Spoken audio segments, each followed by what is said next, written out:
NBC Sports, home of Super Bowl 46, welcomes you to the following presentation of the National Football League. From Reliance Stadium, the retractable roof closed today. It's going to be a loud afternoon as the Bengals take on the Texans to get the NFL playoffs underway. An emotional moment before the team ran out. Bum Phillips walking through the tunnel, the former Houston Oilers coach from 75 to 80, and a local favorite, doffing his cowboy hat, his trademark, to the fans here at Houston. We mentioned earlier, Andre Johnson missed 9 games with injury.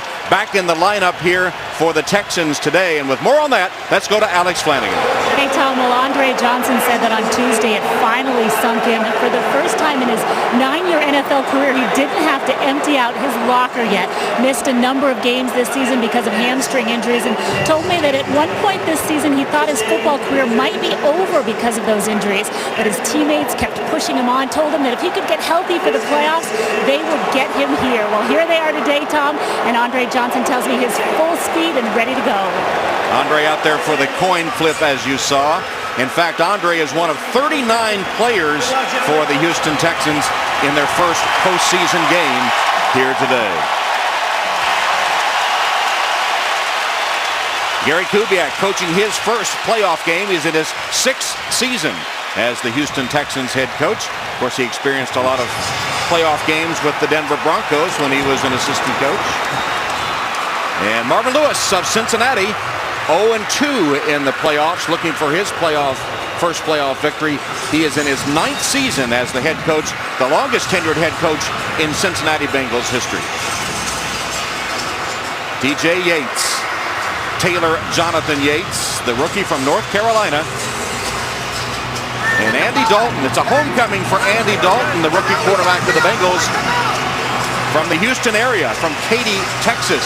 In fact, this is his 4th game in this stadium as he awaits his call to the field. He's actually 3-0 in this stadium, 2 in high school, and I did the Texas Bowl game. He played as a freshman at TCU against the University of Houston. Cincinnati won the toss and will defer, so the Texans will get the ball to start the game.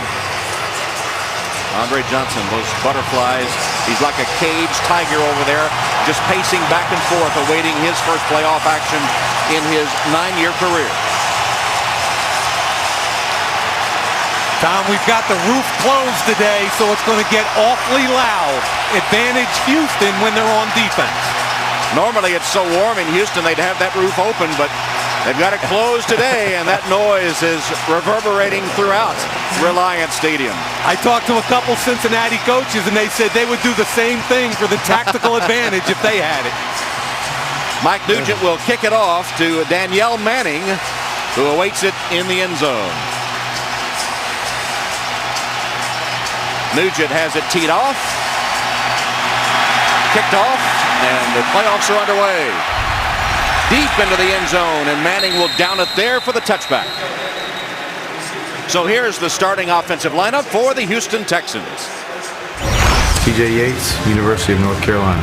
Arian Foster, University of Tennessee. Miles Vickers, University of Colorado. Andre Johnson, the U. Kevin Walter, Eastern Michigan. Owen Daniels, Anna, Wisconsin. Dwayne Brown, Johnson Elementary, Richmond, Virginia. Wade Smith, Wallace Elementary, Dallas, Texas. Chris Myers, Howard Drive Elementary. Mike Brazel, Colorado State. Eric Winston, Bonham Elementary. Offensive line decided to get their elementary school, except Brazel, who got a fine for saying Colorado State. Here's Arian Foster. Almost fumbled the football. Had some late season issues with that. They're a run-first team. Right there, ball's in the air. Tom, we can't give them a reception for that, but it's just as important. Came right back.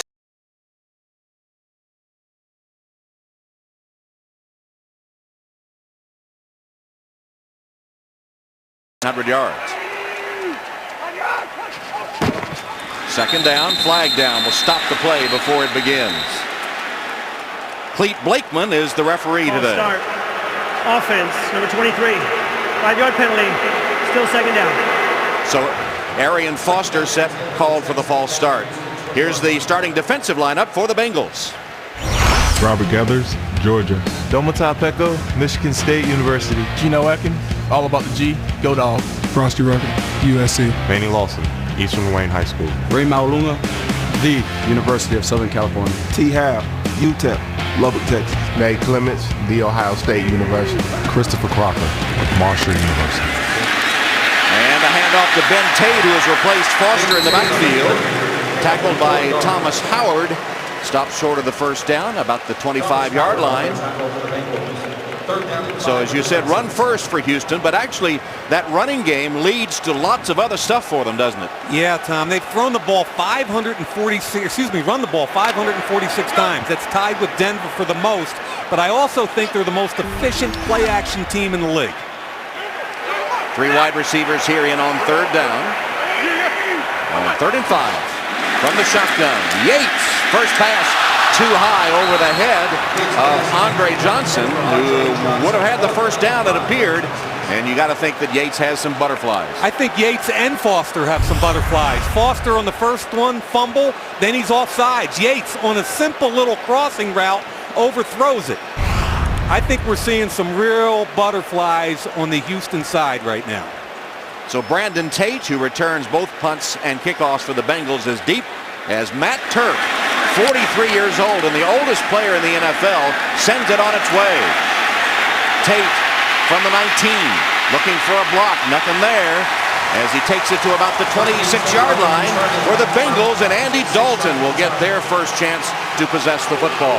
56-yard punt, Tate returned at 7, and here's Andy Dalton, a mix of cheers and boos, as the former Katy High School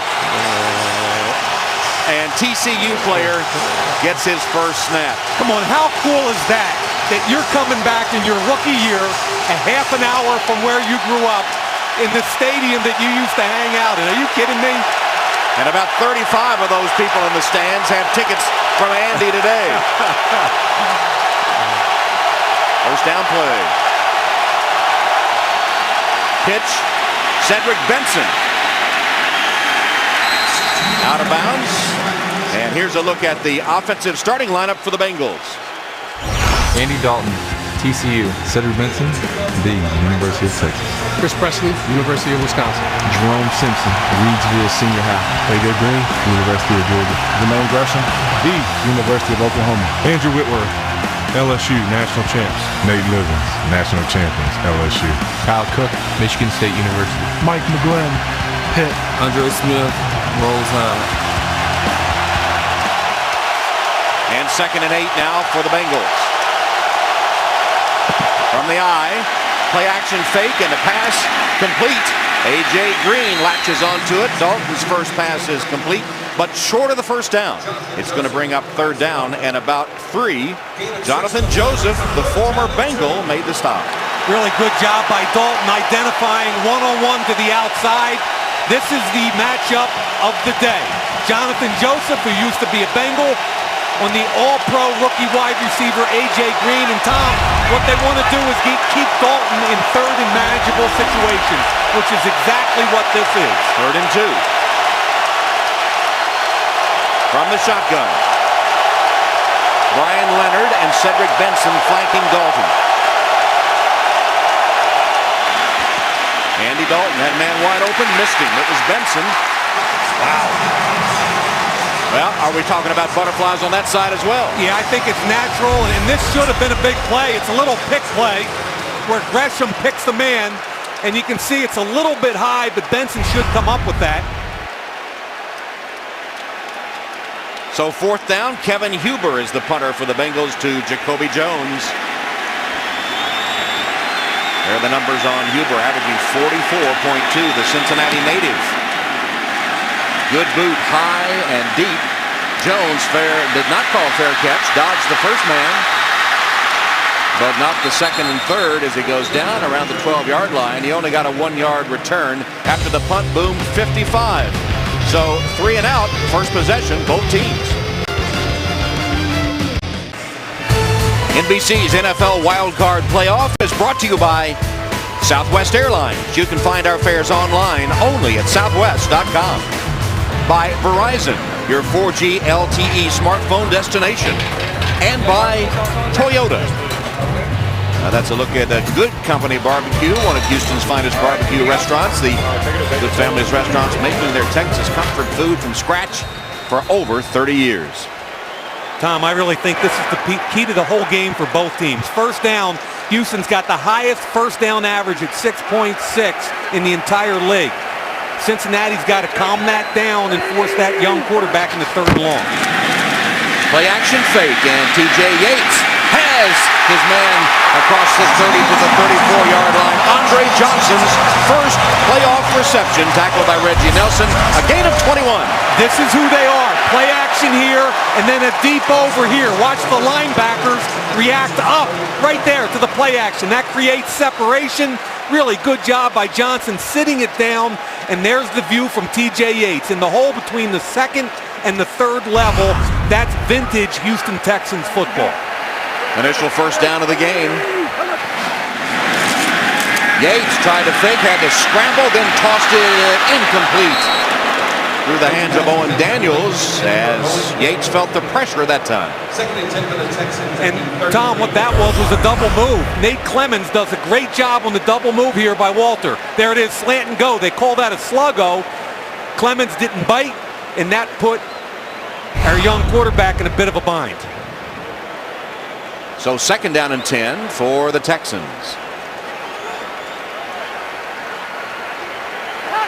In the eye this time.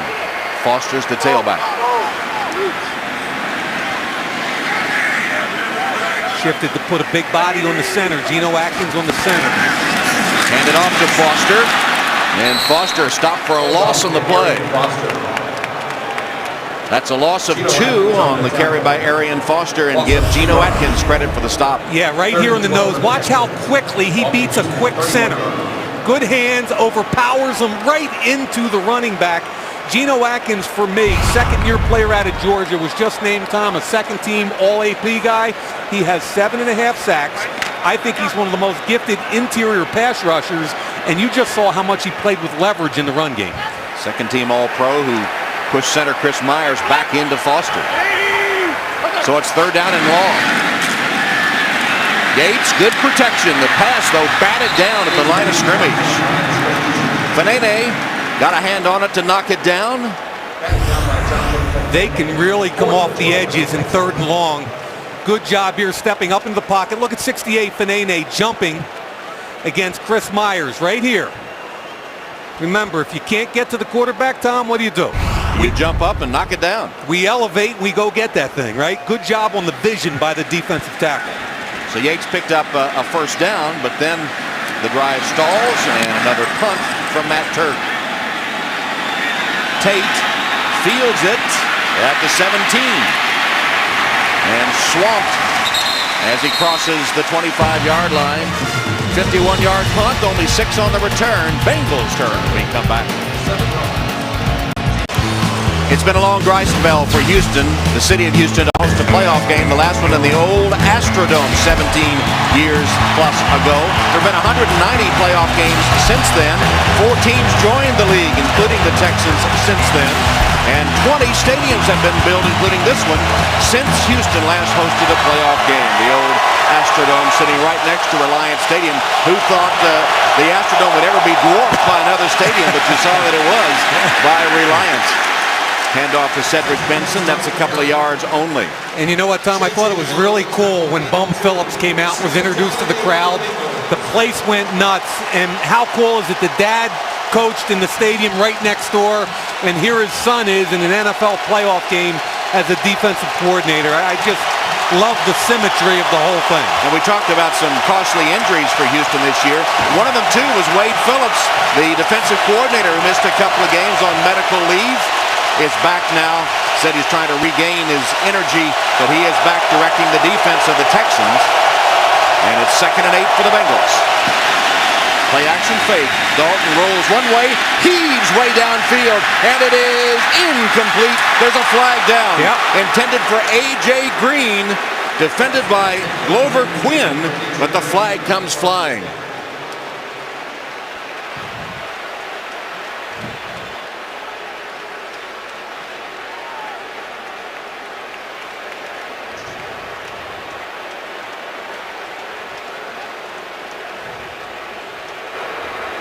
Pass interference. Defense, number 29. Ball in place at this spot of the foul.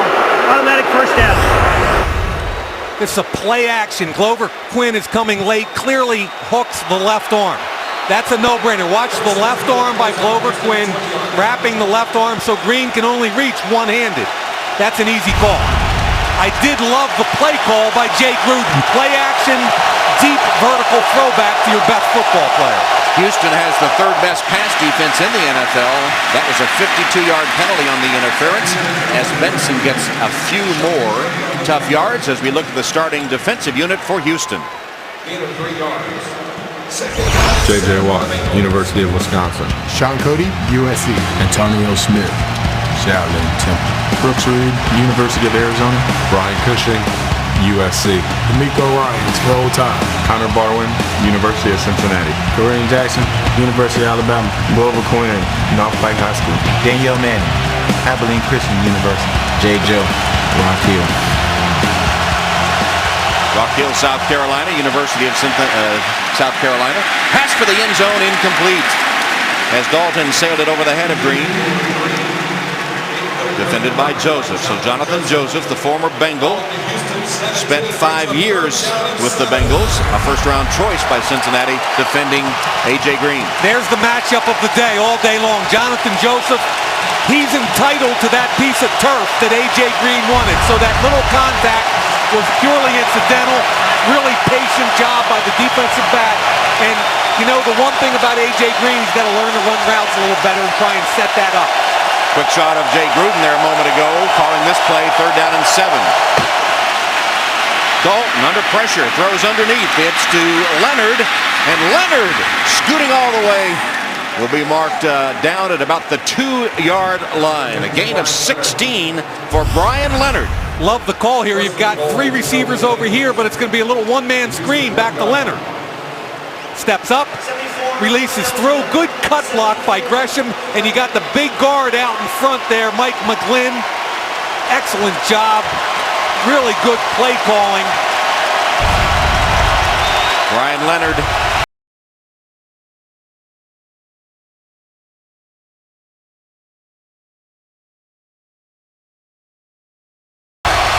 Here's Benson. Left side, touchdown, Cincinnati. So the Bengals, thanks to the 52-yard interference penalty on Glover Quinn, get the touchdown run from Benson. Yeah, watch Koshard here, the block up tight end. He's going to get the key block right there. Koshard comes across. There's the block. Really good read by Benson. He gets skinny through the hole. Touchdown. Yeah, Benson slithering through that little hole to get the TD. Gets a pat on the back from Jay Gruden. And now Nugent will attempt the extra point. Mike Nugent.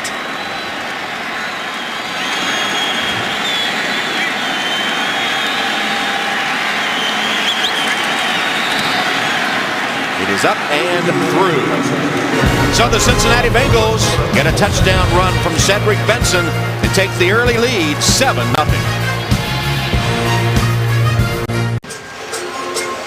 Customize how you watch today's game with Wildcard Extra on NBCSports.com. Pick your own camera angles, create your own slow-motion replays, and chat all game long with Mike Florio of Pro Football Talk. That's Wildcard Extra on NBCSports.com and NFL.com. 5 plays, 74 yards for the Bengals. Benson carries it over, helped by a 17-yard pass on 3rd and 7 to Leonard, and by the 52-yard pass interference penalty on Glover Quinn of the Texans. Really like the play calling sequence there from Jay Gruden. That play action which set up the pass interference, Glover Quinn getting late, and that little one-man screen. I think Jay Gruden has been the key so far with what they've done offensively. Nugent to kick it to Manning. And sees it go out of the end zone for the touchback as we check in with Alex. Well, Tom, TJ Yates getting ready for his 3rd offensive series. Has a lot of people giving him advice around him. You watch him on the sidelines. You see him there. Surrounded by 4 quarterbacks. Jeff Garcia, Matt Leinart, Matt Schaub, and Jake Delhomme there. But you see Greg Knapp in the middle. He's the singular voice. All the other guys are telling stuff to Greg Knapp, who then feeds it to the rookie TJ Yates. He said he's been like a sponge trying to absorb it all, but they have to be careful not to tell him too much during a game. Hey, what do the kids call it? TMI? Too much information, right? Vickers resets as the handoff goes to Arian Foster. Foster's been unable to get untracked so far in this game. One adjustment I've seen already in today's game. Remember, these two teams played back in week 14. Cincinnati is an even line. That means nobody over the center. Center is uncovered. Remember how quick Chris Myers is. What are they doing today? Big body, Pecco on him to try and slow him down. The recipient, Ray Malaluga, who should be able to get to the football. Foster goes the other way. Stacked up at the line. Reversed his field and got a big gain, a first down as he is to the 44-yard line, chased out by Pac-Man Jones. A gain of 19 yards. Yeah, they're going to lose backside contain. This triangle right here is responsible for backside contain. Good job by Foster cutting back. Pac-Man Jones, the corner, loses contain. And there's Pecco right on the head, trying to destroy the integrity of Chris Myers. That's going to be a difficult matchup for Myers, but give the tailback, Foster, tremendous credit for making that cut. Play action fake, and Yates looking downfield. Protection good. The pass on target to Owen Daniels. Makes a catch in traffic. There's a flag down. I loved how Owen Daniels sat the route down, and what an accurate throw by T.J. Yates. They're going to get Reggie Nelson, I think, for hitting a defenseless receiver. Remember, once he catches the football, he's got to have time to become a runner.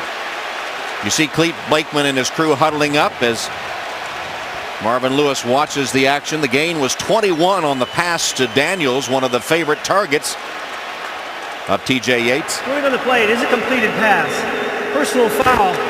Unnecessary roughness defense. Hit to the head or neck area of a defenseless player. A penalty will be added to the end of the run. Automatic first down. Now, remember, first of all, you have to be a defenseless player, which Owen Daniels, at this point, he catches the football, he's still defenseless. Second, prohibited contact includes contact to the head or neck area with your helmet, your face mask, your shoulder, or your forearm. Obviously, Tom, correct call. So Reggie Nelson called, and it puts the ball at the 20-yard line. First down for the Texans, and Foster plowing up the middle is inside the 15, down to about the 13-yard line. One of the key acquisitions in the offseason was left guard Wade Smith. Watch him come down on the tilt nose here. They pull the guard Brizell. They pull 81, the tight end, through Owen Daniels. That's really good teamwork. And again, the football is loose twice from Arian Foster. Tom, he is so fortunate he's come up with both of his fumbles. He was really lucky there to get it back. Here he is again, dancing his way through a hole at the line of scrimmage for a short gain. It is enough, however, for the first down.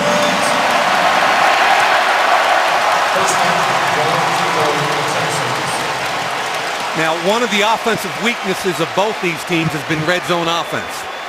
Houston's red zone offense, number 25 in the league. Not good. They only score touchdowns 47% of the time. This is where field goals hurt you. You got to put 7 on the board.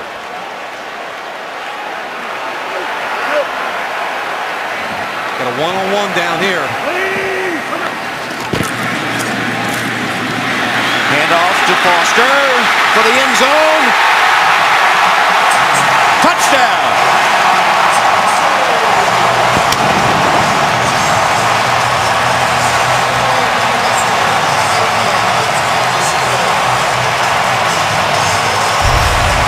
This is an outside zone. Watch Dwayne Brown get the reach block right here. Key blocks of this play. Now, they feel like he might have held him there, but it was not called. That's called an offensive lineman setting an edge. And here we are at the end of the play. Let's see the foot and the football. He hits the pylon. That's a touchdown. So Foster headed to the Pro Bowl for the second consecutive year. The former Tennessee Vol in his third season just scoots into the corner of the end zone. He's averaging nearly 7 yards a carry here in the first quarter. And Pac-Man Jones getting a talk over on the bench as Rackers The veteran Neil Rackers boots it through. So Foster's touchdown matches Benson's earlier. It's 7-7 in the wild card. Alex was all fired up when she heard Madonna was at halftime of the Super Bowl. As we look at the Reliance Stadium and the Astrodome, our aerial coverage brought to you by Geico. Alex does favor the entertainment side of this industry, doesn't she? Arian Foster, as we said, back to the Pro Bowl this year after he led the league in rushing last year, over 1,600 yards.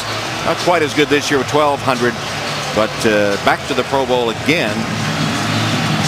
The undrafted player from Tennessee. Rackers with a kickoff to Brandon Tate, who down it in the end zone. Well, we said Andy Dalton is from nearby Katy, Texas. Went to Katy High School, which is about 30 miles due west of Houston. He's the latest in a proud lineage of great football players that Katy has produced.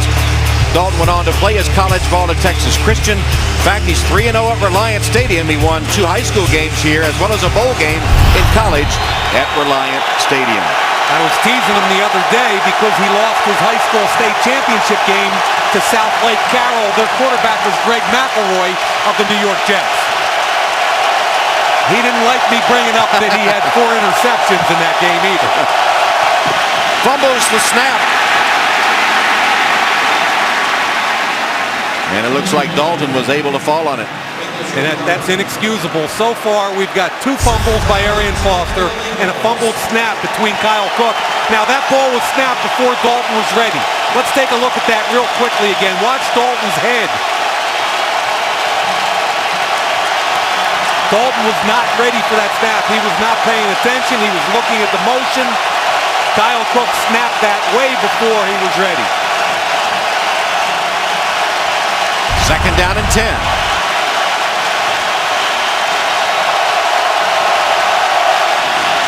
Dalton retreats, whips it out, and it's caught by Jerome Simpson. First catch by Simpson, who had 50 during the regular season. Jason Allen had great coverage here. If he would just trust it and break. Look at him, he's hip to hip. Now break on the football. What are you waiting for? Jason Allen, a former first-round pick of the Miami Dolphins, has had a good season with 4 interceptions playing in their dime package. Good for 8 yards, setting up a 3rd down and 2.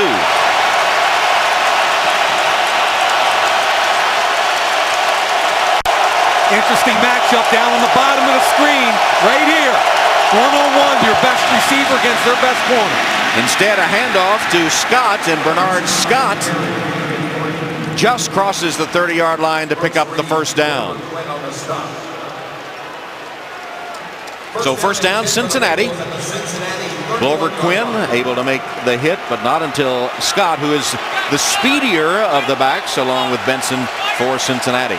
Yeah, when Scott's in the game, it's a little different kind of package. They want to get him outside in space because he's a little bit quicker and better athlete than Benson. Scott and Presley in the backfield along with Dalton from the shotgun on 1st down. Have not heard from Gresham yet all day long. I think he's an all-pro type tight end. Pass caught by Green, and A.J. Green out of bounds at the 40-yard line, pushed out by Jonathan Joseph. 9-yard gain on 1st down, and there's that critical 1st down that you mentioned would be important for both teams today. 9 yards puts you in good shape.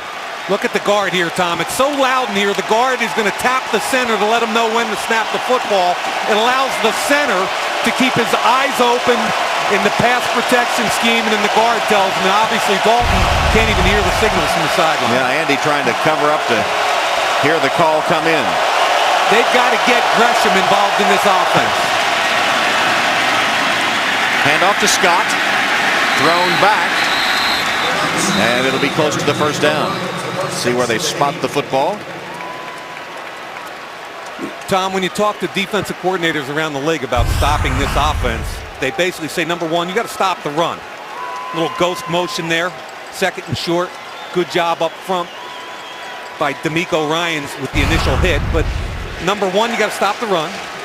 You've got to be concerned about play action, but first and foremost, you got to know where number 89 lines up every time and where number 18 lines up. Excuse me, 84 and 18. Jay Gruden talking to Dalton as they measure for the first down.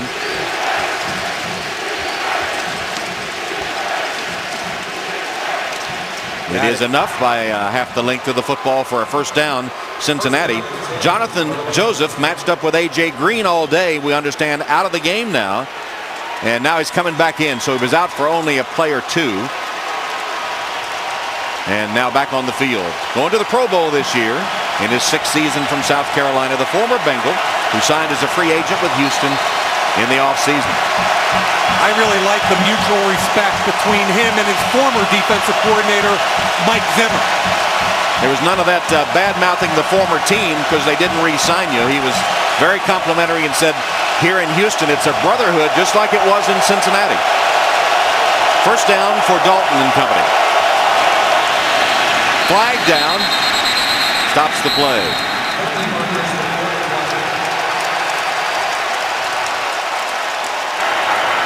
False start. Offense. Number 84. 5-yard penalty. Still first down. Couldn't really hear the call. And I didn't see any movement either. It was 84, so it was Gresham. I heard the false start bar, but I couldn't hear the number. But it was Gresham called for the false start. It comes with 1:45 and counting in this opening quarter. Wade Phillips up in the booth. Tom, you referenced he had some illness a couple of weeks ago, was not able to coach.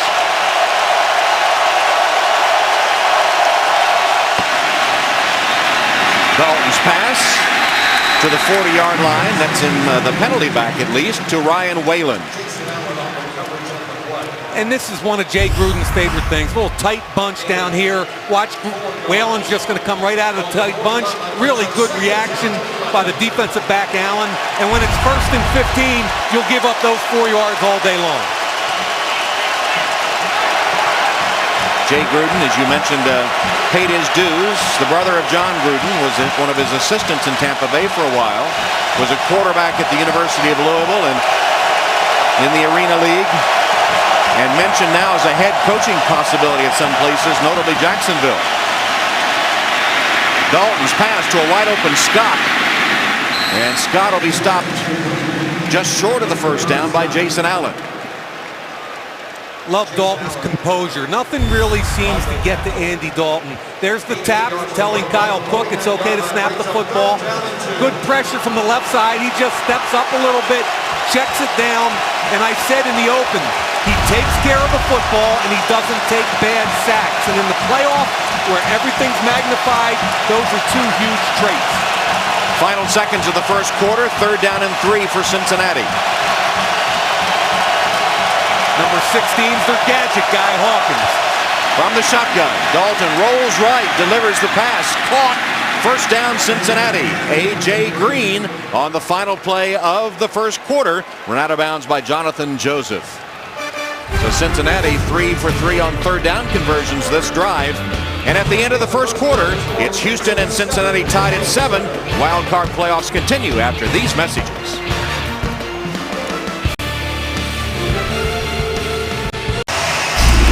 Tomorrow, don't miss the world premiere of NBC's new series, The Firm, at 9/8 Central.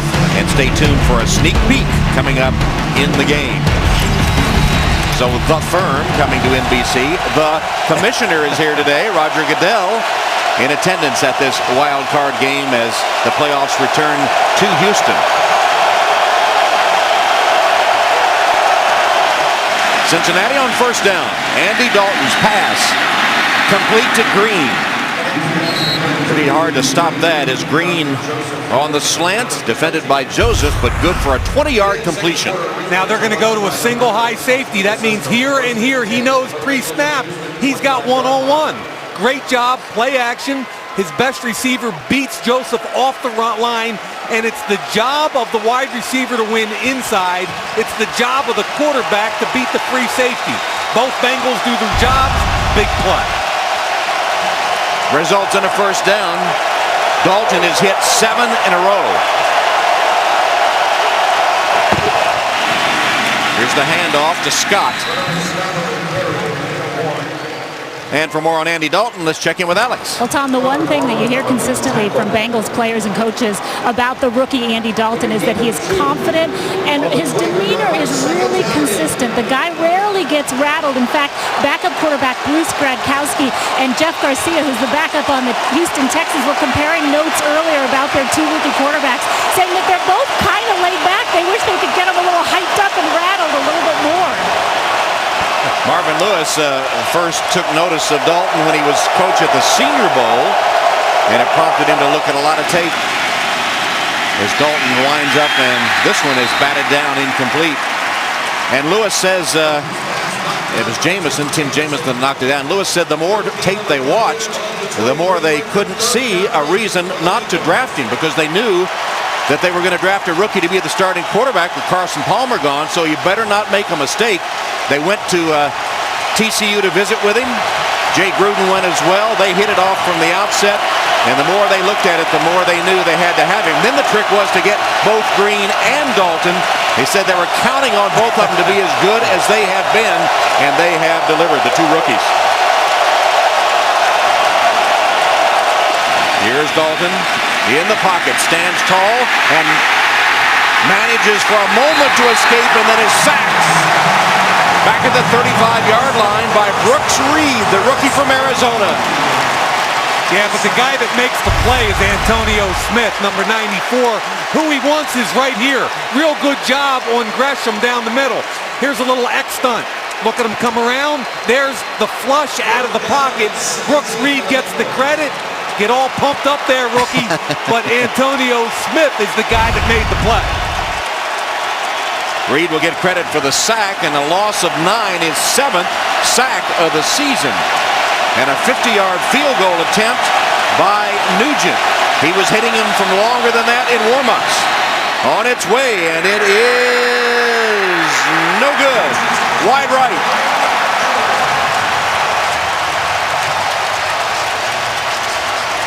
So Dalton and the Bengals offense stall after the sack, and the long field goal by Nugent does not connect.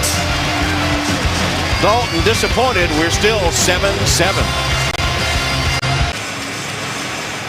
Gary Kubiak coaching his first playoff game as a head coach, and he said he's been pleasantly surprised at all that his quarterback, rookie T.J. Yates, has been able to absorb after Matt Schaub and Leinart went down in front of him. And here is Yates scrambling. He did avoid a sack, got back to the line of scrimmage, being chased by Geno Atkins. Coming off play action, this is what they do. There's going to be a play action, and he wants to sit in the pocket and come back to the in-breaking routes here. Both are covered. There's the play action. Both are taken away. Nothing you can do about it. Kevin Walter on the deep in route or dig route was covered very well by Pac-Man Jones. 2nd and 10. Foster on the draw play. Gets to about the 45-yard line. Tackled by Thomas Howard. As the Houston Texans franchise, Bob McNair, the hero, bringing football back to Texans after the Oilers left for Tennessee. First draft pick David Carr in 2002. 5 straight losing seasons as they tried to build a foundation. Then Gary Kubiak hired as the second coach in 2006. And winning the division title to make their first playoff appearance this season, despite the rash of injuries to key players. Empty backfield under center. Here's Yates. Quick delivery. The pass incomplete. Intended for Walter. And another 4th down for Houston. Good coverage again in the secondary. Watch what happens with the 2 receivers. Here comes Walter coming underneath. Now, I don't think the ball was intended for Walters. That's Brandon Johnson, their nickel linebacker. I thought the ball was intended for the receiver behind him, which is why the referee did not throw the penalty. So Matt Turk in punt formation with Brandon Tate deep. Tate backpedals, and it will go into the end zone for the touchback. 11:24 left, 2nd quarter. Wildcard game, 7-7. NBC's NFL Wildcard Playoff brought to you by GE, imagination at work. By the Miller Lite aluminum pint, taste greatness. By the all-new Volkswagen Passat, 2012 Motor Trend Car of the Year. And by Windows 7, it's a great time to be a family. NASA's Johnson Space Center right here in Houston, a place where astronauts are trained and their space missions are directed. And if you visit, you can experience America's history in space. Cincinnati takes over at the 20. 7-7 game, 11:24 second quarter. Wide open is Andrew Hawkins. And Hawkins will gain 7 or 8 on first down. D'Amico Ryans and Sean Cody finally tracked him down. This is a mismatch here, Tom. Watch Hawkins, how quick he is working on D'Amico Ryans. Fakes him inside, Ryans disappears, breaks it back out. That's an easy throw and catch. And when Hawkins is in the game, they're looking to get him the football. As a matter of fact, Jay Gruden told us yesterday he was on the practice squad and he continually was beating their defense so bad they had to find a way to get him the football in the real game. Exactly. He's only 5'7". As Jay said, he's a small target. Jay with a little understatement as Benson plows ahead to about the 30-yard line, close to the first down.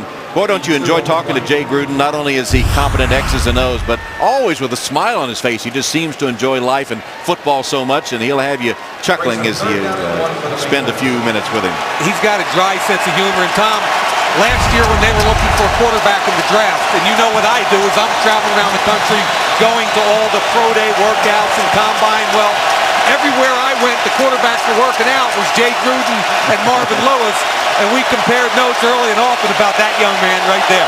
Well, they certainly did their homework and did a good job getting Andy Dalton. The challenge a spot, which is always hard to challenge. It's hard to win a spot call, I think. Cincinnati wants a first down. It was marked just short. Cincinnati is challenging the ruling on the field of the spot of the ball. Okay, let's take a look here, Tom. When does he come down? The elbow hits there. I don't know if anything hit prior to that. Well, while they sort out the challenge, we'll take a break in a 7-7 game. After review of the play, the ruling on the field is confirmed. The runner was down by contact with the ball short of the line of the game. It'll be third down. Cincinnati will be charged with its first timeout. So charge the timeout as they challenge the spot. You see his elbow down and the ball well short of the 30. Remember, it was a touchback, so it's easy to say the line to gain has to be the 30. And when his elbow's down, the ball well short of the 30. Good call confirmed by replay.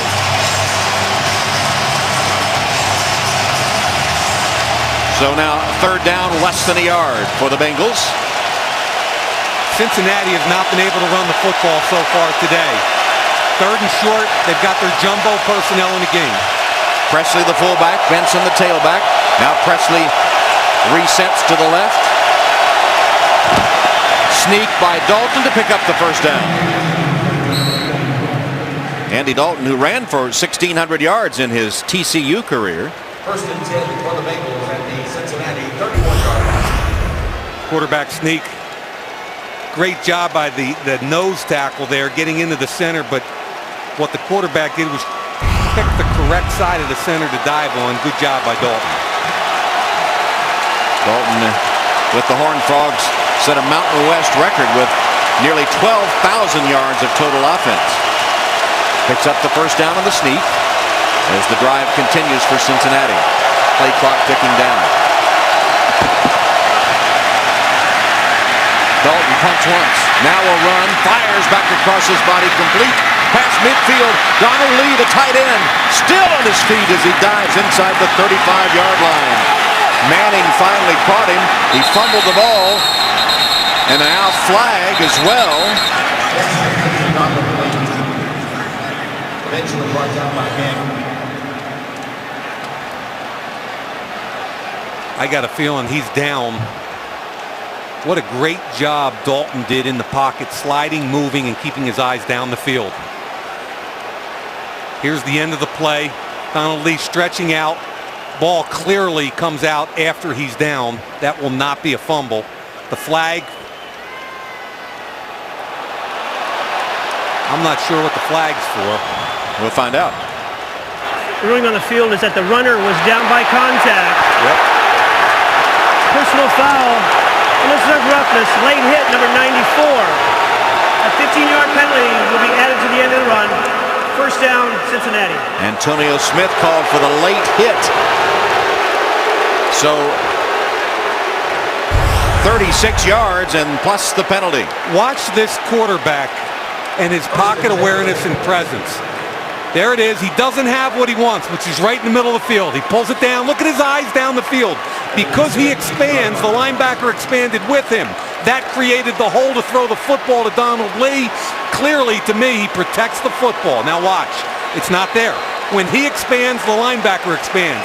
Now back across his body. That is mature beyond your years right there. And Donald Lee has playoff experience. He played for Green Bay when they won the Super Bowl last year and has a total of 7 playoff games experience. Made the big play. Dalton 10 of 13 to 7 different receivers. That one caught, but for a small gain. Benson tackled by Joseph. Really impressed when you put the tape on of this defense. Wade Phillips and what he's done here is mind-boggling. Look at last year. Points per game, 29th. This year, 4th. Yards per game, 30-2. Sacks, 23-6. And then takeaways, probably the most important statistic. They were tied for last in the league. This year, number 12. That's Wade Phillips, and it's an infusion of talent on defense. One of the most dramatic improvements in defensive stats in the NFL over the last few years. 3-by-1, Gresham by himself, backside. Dangerous pass by Dalton. That one should have been picked off. He got away with one there. Yeah, you called it, Tom. Bryce McCain plays in the nickel package, or what they really have is a dime package. Because he gets his hands on the receiver, A.J. Green, and takes away the anticipated in route, Dalton expects him to win. He doesn't win. That's a bad throw. I think A.J. Green prevented the interception. He jerked one of his arms away, McCain's, and couldn't hold on to the football. Yeah, he prevented the reception also by not winning. So 3rd and long. Dalton, shovel pass to Leonard. Texans not fooled. Boy, they play hard. They play fast. Wasn't that what most of the Bengals we talked to, coaches and players, said, that it's not exactly a complicated defense, but they play hard and hard and harder. They just never stop. And I think that was augmented by the Houston players themselves that said Wade simplified things and allowed them to play with speed and toughness. Nugent for a 37-yard field goal to give Cincinnati the lead. From 37 yards, Mike Nugent is on target, and Cincinnati regains the advantage with 7:09 left in the second quarter. Nugent's 3 makes it 10-7 Bengals. Super Bowl week kicks off with the 2012 Pro Bowl. Watch the NFL's best live from Hawaii, Sunday, January 29th, only on NBC.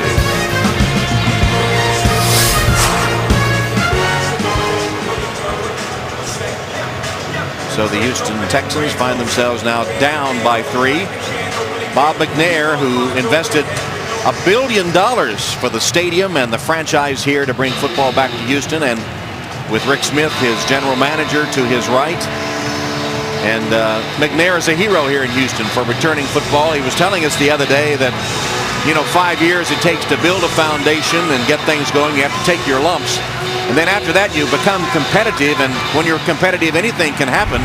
He'd hoped they might break through to the playoffs before this, but very gratified that they finally made it here to the playoffs. And I was really impressed with what Rick Smith did in the offseason. The reason they're in the playoffs is what they did defensively. The first pick, J.J. Watt. The second pick, Brooks Reed. And then in free agency, Danielle Manning and Jonathan Joseph. A lot of people wanted that guy to go sign Nnamdi Asomugha. For Asomugha money, they got 2 defensive backs, and that allowed them to take Glover Quinn from the outside and kick him inside. So he remade the entire defensive backfield, drafted wisely, and we haven't even talked about getting DJ Yates in the 5th round. What a great year for Rick Smith. P.J. Yates in the 5th round. In fact, Marvin Lewis said had they not been able to get Dalton, they had their eye on Yates as well, as Foster is thrown back after he reached the line of scrimmage. And among the spectators today, former President George Bush, Bush 41, with his wife Barbara in attendance here at Reliance Stadium as the playoffs return to the city of Houston. Tom, we talked about the importance of first down for Houston. Again, stoned on first down in the run game. 2nd and 10, not on schedule. And Yates raises up and calls a timeout. First timeout by the Texans. It comes at the 6:33 mark, 2nd quarter, 3-point game. Tom Phillips patrolled the sidelines in his signature cowboy hat as the Houston Oilers head coach at the Astrodome from 1975 to 1980. In fact, he gave his son Wade his first start in the NFL on the staff of the Oilers back in 1976. And on the right, there is Bum and his son Wade up in the booth as the defensive coordinator of the Texans. That pass by Yates is good to Walter for a first down. So Kevin Walter, with Nate Clemens defending him, makes the catch for the first. And a good job. They have one receiver, Daniels, to the flat. Clear vision for the quarterback because there's no underneath coverage. And you'll notice that in the nickel package, number 22 right there, Nate Clemens on Walter. Gain of 11. First down, Houston. Clock approaching 5 minutes to go, first half. Play action fake. Yates rolls downfield deep. And it is incomplete, intended for Andre Johnson, who drew double coverage. As they go for the home run, Clements and Nelson running with Andre Johnson. I'll tell you what, the backside people, as we roll this play, watch what happens. Look at the backside people. They have no idea that this guy's got the football.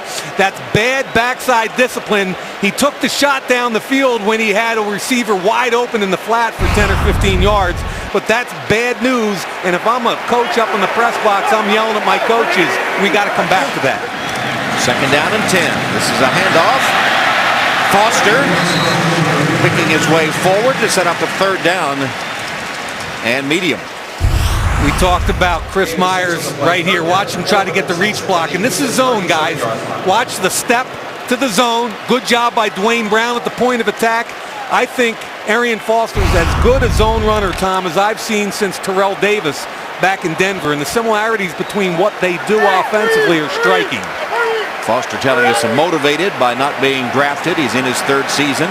Led the league in rushing last year and the most ever by an undrafted running back. Whoa, dangerous pass. Yates threaded it and got the completion to Daniels. First down, Houston. Cincinnati thinks he dropped it. They're having a conversation now. Good job by the officials. Somebody else might have had a better look at this than the official that made the call. See the conference chasing the players out of the confab. First down, Houston. Now, Owen Daniels had 7 catches the first time they met in week 14. What a smart player. Sits him down in between the 2 linebackers in the zone. He's got tremendous hands. There's the football. That might have been intercepted. Oh my goodness. You got to challenge that one. And it has been challenged. You see the red flag. Another challenge from Cincinnati. Watch what happens at the end. Is he down? I don't think he ever has possession.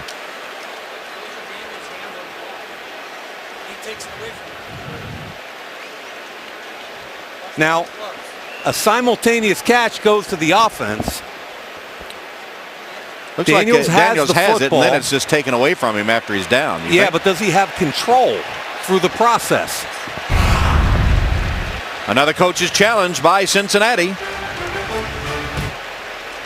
And Tom, that's significant, obviously. This is their last challenge of the game. If he's not correct, it's last challenge regardless. This is really a significant call for Cincinnati. Clete Blakeman will explain. Cincinnati is challenging, ruling on the field, the runner down by contact. So after some discussion, it is officially a Cincinnati challenge of this catch by Owen Daniels. They'll take a good look at it. Cincinnati challenging whether this is a catch or not. This is an angle we haven't seen yet. I don't think Cincinnati could win it because he's got possession, he's on the ground, he's down by contact, and then the defensive player, Thomas Howard, is trying to rip it away from him at the end. I think Marvin's going to lose this challenge, and Thomas, what that means is not only do they lose another timeout, but more importantly, they lose the ability to challenge for the rest of the game. There you saw it in real time. After reviewing the play, the ruling on the field is confirmed. The receiver controlled the ball and was down by contact. Cincinnati will be charged with its second timeout.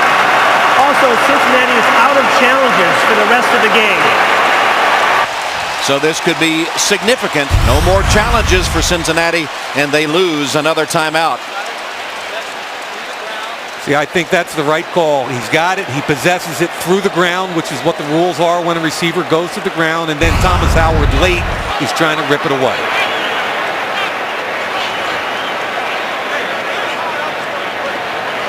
So first down, Houston coming up with 4.5 minutes to go in the first half. Tom, I think this is advertised. You know, a lot of people like seeing all the scoreboard light up. These are two really solid defenses playing the type of game I thought we'd see.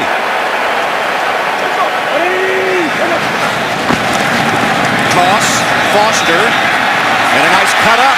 And another one broke 2 tackles and picked up a first down. Arian Foster rips off 12 yards. First down, Houston. Pac-Man Jones finally tracked him down. Now, if you get sloppy as a defensive lineman and turn your shoulders and run, stop right there. Watch number 91 gathers. His shoulders are turned, and now this is an easy cutback. You use his momentum against him, and all the offensive lineman has to do is push him across the hole. I love the patience of Foster. He reads everything correctly. Houston was way too wide. They're turning their shoulders and running. Excuse me, Cincinnati's turning their shoulders and running instead of staying square against that zone attack. 11 carries, 69 yards for Foster.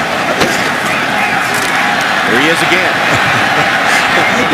Mike Brizell threw his person into the bench on the sideline. Mike Brizell, the right guard, pulled out and took the Cincinnati defender 6 yards deep on the sideline. Watch Brizell, 65. He's coming out. Where's my guy? Here he is, Howard. Big contact. Watch him continue to drive him all the way through into the bench. And this is his first start coming off a broken leg from back in the first Cincinnati game in Week 14. Had surgery, but here he is back and playing well. Yates stands in the pocket. His pass incomplete, intended for Daniels. Boy, he had Andre Johnson on flanker drive all day long, clearing routes on the front side. At the very end, that's good coverage by Chris Crocker. Daniels pushing off a little bit. If you're going to throw that back shoulder, it's got to be higher, obviously. That's on the quarterback. What's the toughest thing to pick up for a rookie quarterback in the passing game? I think the hardest thing, Tom, is how quickly the pass rush gets to you and whether or not you can keep your eyes down the field instead of letting your eyes drop as the rush comes at you. From the shotgun. Pass to Johnson and caught. Andre Johnson with a reception, good. For 17 yards and another first down. This is as good a throw and catch as you're going to see because pretty good coverage by Kelly Jennings. Not much separation. Look where the football's put, Tom. Right there, that window's about as big as a bread box because you've got to be outside away from the inside leverage defender, but you've got to give Andre enough time to get both feet down in bounds, and he's got to control the football through that. That's professional football right there. That's a great throw and catch. Andre Johnson, who has over 700 career receptions. Tate gets a short gain on the play. Andre Johnson now in his 9th season from Miami. As we talked about his injuries, he missed 9 games with a hamstring this year and really couldn't shake it. And in his first playoff game today, after his 124th game as a Houston Texan. As we said, his reception total 34th all time in the NFL, over 700.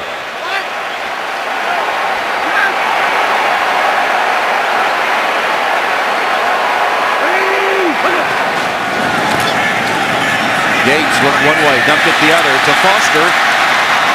Foster hit and finally dropped after a short gain. Looked like it might be something bigger. And a late flag just came in.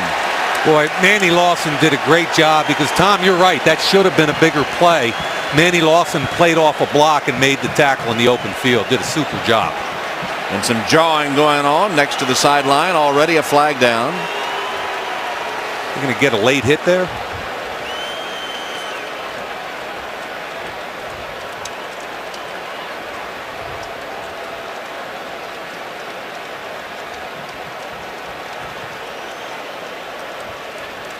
There is no foul on the play. Offensive player number 65 was pushed into the pile by a defensive player. There is no foul. Good job. This is the 2-minute warning. So the push results in no foul. Here's what happened. In the meantime, we'll take a break for the 2-minute warning.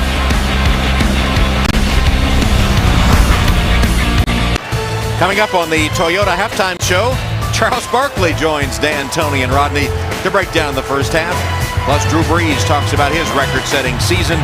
Bob and Chris with all the latest from New Orleans. That'll all be coming up at halftime on our Toyota Halftime Report. Charles Barkley? Yeah, that's right, you heard it. 12th play of the drive as they go for the end zone, and it is incomplete, intended for Andre Johnson, broken up by Kelly Jennings. And I will take that shot every time. Really good job by T.J. Yates. He had a one-on-one situation on Kelly Jennings. You've got one of the best receivers in the history of football. You're giving him a chance to go up and make a play. That's just nice job, Kelly Jennings. You got your head around at the last second so they can't call interference. You got a tiny piece.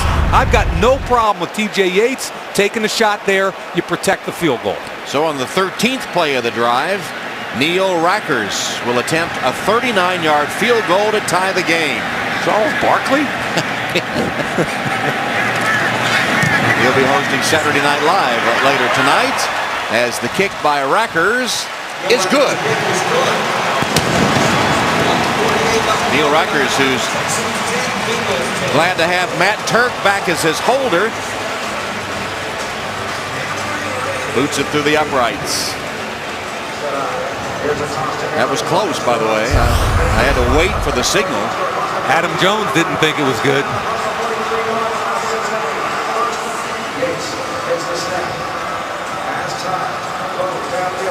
Take a look, probably see it a little better here. See, ball's got to cross the inside of it. Looks like it does.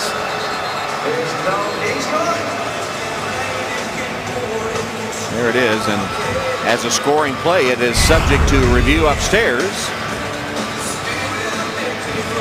So 10-10 with 1:48 left till halftime. And Houston linebacker Brian Cushing, Cincinnati linebacker Ray Mataluga, teammates at USC. They terrorized the Pac-10 in those days and were on the cover of Sports Illustrated with then teammate and current Packers linebacker Clay Matthews. And look down here, though. Peter King, I wonder how he did on that mock draft. What do you think? I was interested in where Brian Cushing took Ray to dinner last night. They were going to go out to dinner earlier. Ray had taken Cushing to dinner when they played in Cincinnati back in December. So they went out to dinner early last night before the Bengals had their meetings. That's Brandon Tate as T.J. Yates continues to get input from not only quarterbacks here, but also from his center, Chris Myers. Chris Myers, one of the most underrated players in the league. Raptors kick clears the end zone. Touchback.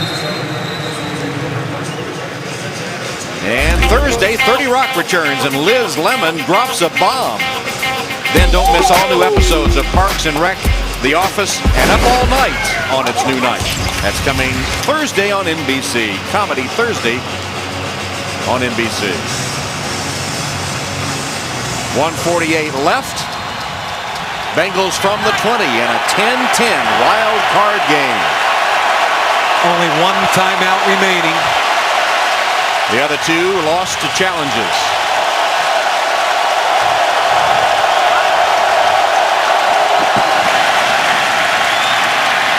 Oh boy. Sidearm toss by Dalton. to Leonard, and Brian Cushing, whom we just mentioned a moment ago, right in the middle of things.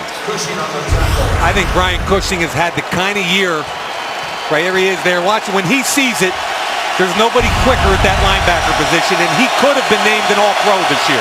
Hurry up for the Bengals.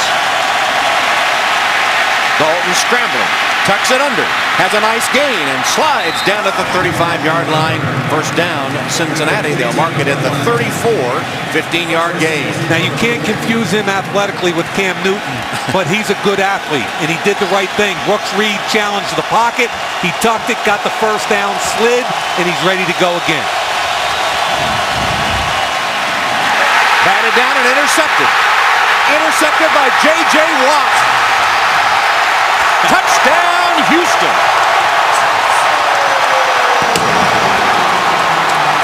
J.J. Watt, the rookie from Wisconsin, who began his college career at Central Michigan, left delivering pizza. He said, "What am I doing with my life?" Walked on at Wisconsin, became an All-American, an academic All-Big Ten, and scoring a touchdown in his rookie season for the Houston Texans.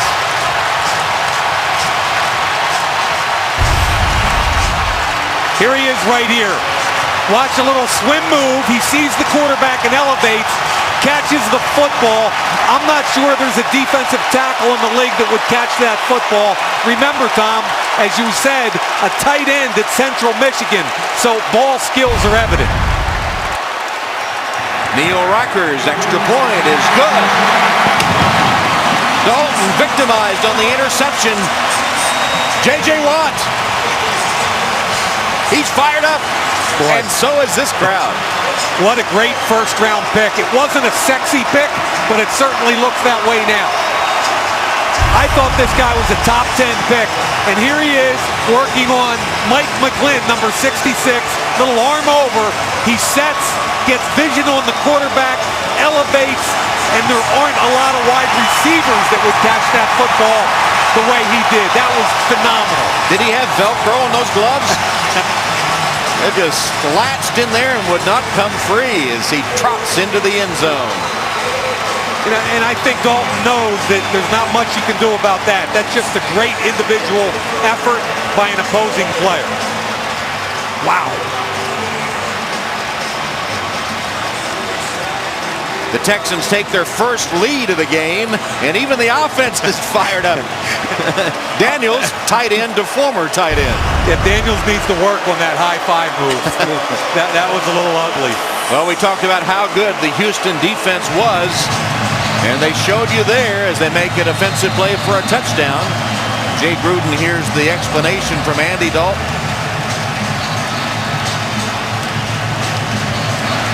So with 52 seconds left in the first half, Rackers will kick it off again. Tate back of the end zone. He'll down it. Haven't had a kickoff return today. And now Watt's got to go right back on the field. Oh, more oxygen, please. Look at him. No time to celebrate and think about that touchdown. You got to get right back out there. I was on the field with him before the game while he was loosening up. That's Brian Bremen, one of their better special teams player down on the field. I was talking to J.J. Watt on the field before the game. I said, "What can we look for today? Give me something." He said, "Mike, relentless effort, and we're just going to make plays, and we're not going to stop." And that was a pretty good example of all of it.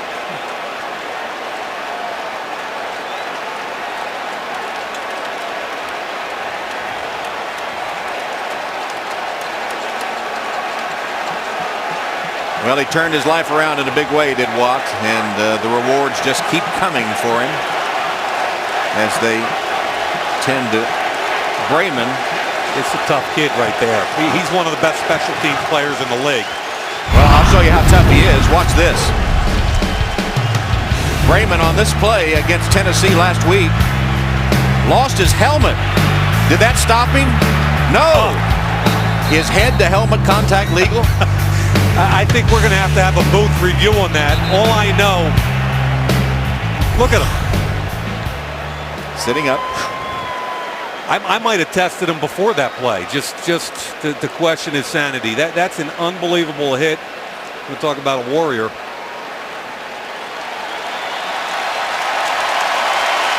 Good to see him up. Walking off the field with a hand from this big crowd.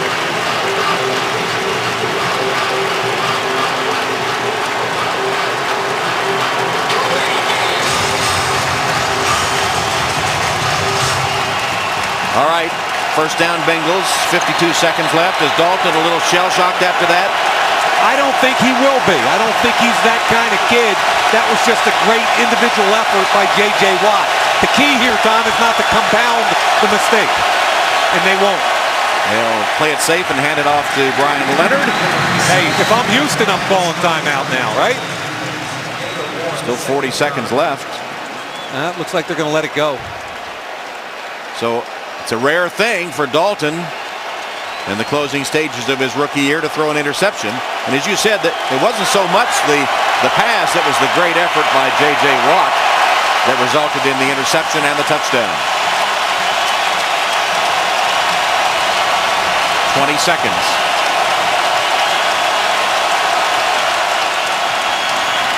Another handoff to Leonard. Leonard crosses the 40-yard line.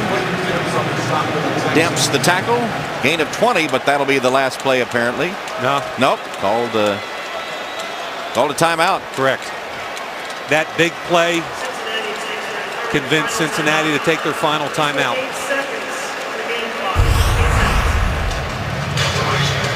Remember, only the head coach can call a timeout from the sideline, so Marvin's getting on little slide drill right there. He was tracking him, yeah. So their final timeout, they lost the first two on the challenges. So out of timeouts with 8 seconds remaining. Houston, of course, is going to put their dime group out there and get very, very deep. Two choices here. You gear up and throw it deep, or you try to hit a sideline route for about 20 to 25 yards so you can kick a field goal. 8 seconds.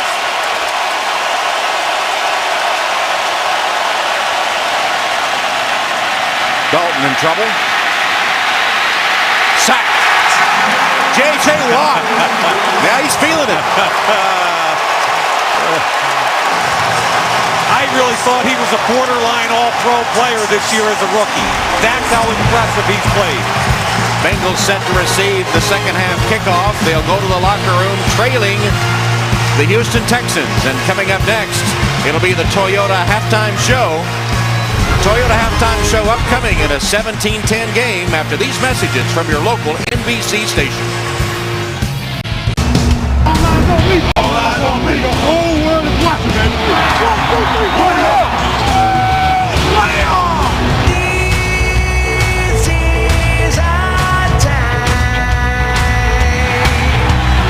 Get up, get up, get up, get up. Time to fly. And Andre Johnson's first playoff reception. Here's Benson. Touchdown, Cincinnati. Hand off to Foster. Touchdown. Intercepted by J.J. Watt. Touchdown, Houston.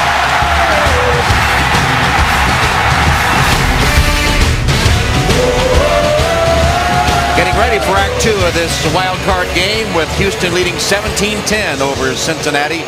Emotions running high, the first playoff game ever for the Houston Texans. While we have a moment, we want to say congratulations to our colleague Rob Hyland and his wife Michelle on the birth of their first child a few days ago. Chloe, who is home watching this game now. Rob's getting her started early. So congratulations to Rob and Michelle on the birth of Chloe, their first child earlier this week. Getting ready to start the second half. Houston in front by 7 by virtue of a pick 6 by J.J. Watt. And Cincinnati will get the ball to open the second half as Rackers kicks it off to Tate. Tate will bring out. Tries to cut back. Wrapped up at the 15-yard line and tackled. Good special teams by the Texans, who lead by virtue of this pick 6. And watch what happens in the NFL on quick throws. Everybody's running a quick throw. What the offensive line should do is attack the defensive lineman's feet or knees. Why? You want to get their hands down. You want to give your quarterback clear vision. What happened there? Not only did he not have clear vision, but J.J. Watt made him pay for it. Mike McGlynn needed to cut him to make that play possible. And ironically, last year in the Rose Bowl, Dalton and TCU beat Watt and Wisconsin.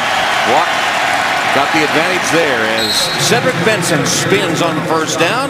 Quinn tackles him. Let's go to Alex. Hey, Tom, well, Marvin Lewis telling me that his defense needs to come up with some of those turnovers like J.J. Watt had in the first half. He told me of the 2 flags that he used in the first half and lost on those challenges, that it doesn't happen like that often, and they'll have to see what happens in the second half. Says that his team needs to do a better job of running the ball in the second half. Not getting 2 and 3 yard gains, but turning those into 7 and 8 yard gains, Tom. All right, Alex. Benson just ran for 7. He had only 9 yards rushing at halftime.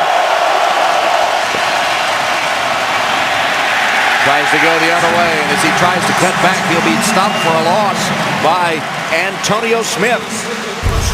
Antonio Smith, again, one of the more. Watch him come through the hole here and make the play from behind. Boom. There he comes. Antonio Smith and J.J. Watt are the 2-5 techniques. That means they're defensive ends in a 3-4. They, along with Sean Cody and Earl Mitchell, are dominating the line of scrimmage. 3rd down and 5. And a penalty marker.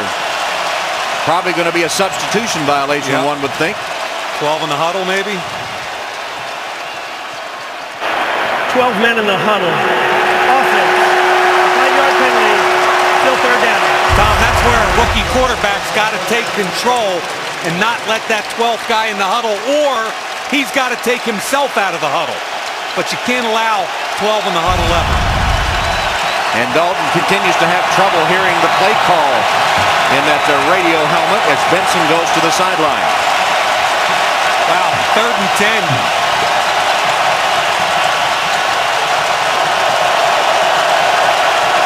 Now, Jermaine Gresham did not catch a pass in the first half.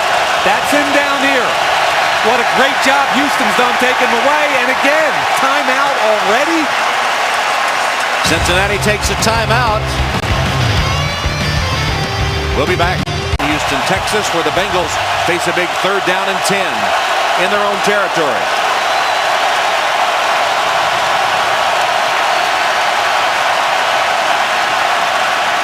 Andy Dalton, chased from the pocket, unloads it, complete, ducking one tackler, and getting it again is Brian Leonard. But Leonard will be well short of 1st down yardage, and Cincinnati will have to punt on its first possession of the second half. Tom, they're really doing a good job on Jermaine Gresham. Split him wide again. They doubled him. As soon as he made an in-breaking route, inside linebacker took it away, and Andy had to pull it down. Gresham, who caught 56 balls during the regular season. The first frustration I've seen with Dalton so far today. I think he's struggling hearing the play calls, and that's why they were so late. Kevin Huber to punt on 4th down to Jones. Says get away from it. And then picks it up on the bounce. Dangerous move, but he got away with it at his own 35-yard line. 44-yard punt with a return of 3 as the skyline of downtown Houston. Actually, I'll be back here next week for the Olympic marathon trials for men and women. As Dalton takes a look with Jay Gruden at some of the photos. There's the group dominating the football game right there. That's the defensive line in the front 7 of the Houston Texans. And again, Wade Phillips and what they've done defensively compared to a year ago is mind-boggling. 1st down for the Texans, leading by 7 in this wild card matchup. Foster. Pretty good gain on 1st down, about 5 yards as they stay on schedule. Tom, we talked in the first half about how they're putting Pecco right on the center's nose, right here. I think Myers is doing a good job adjusting. Look how quickly he gets out in front of him, gets his hips turned. At that point, it's a win for the offense, and they'll take 5 yards all day long.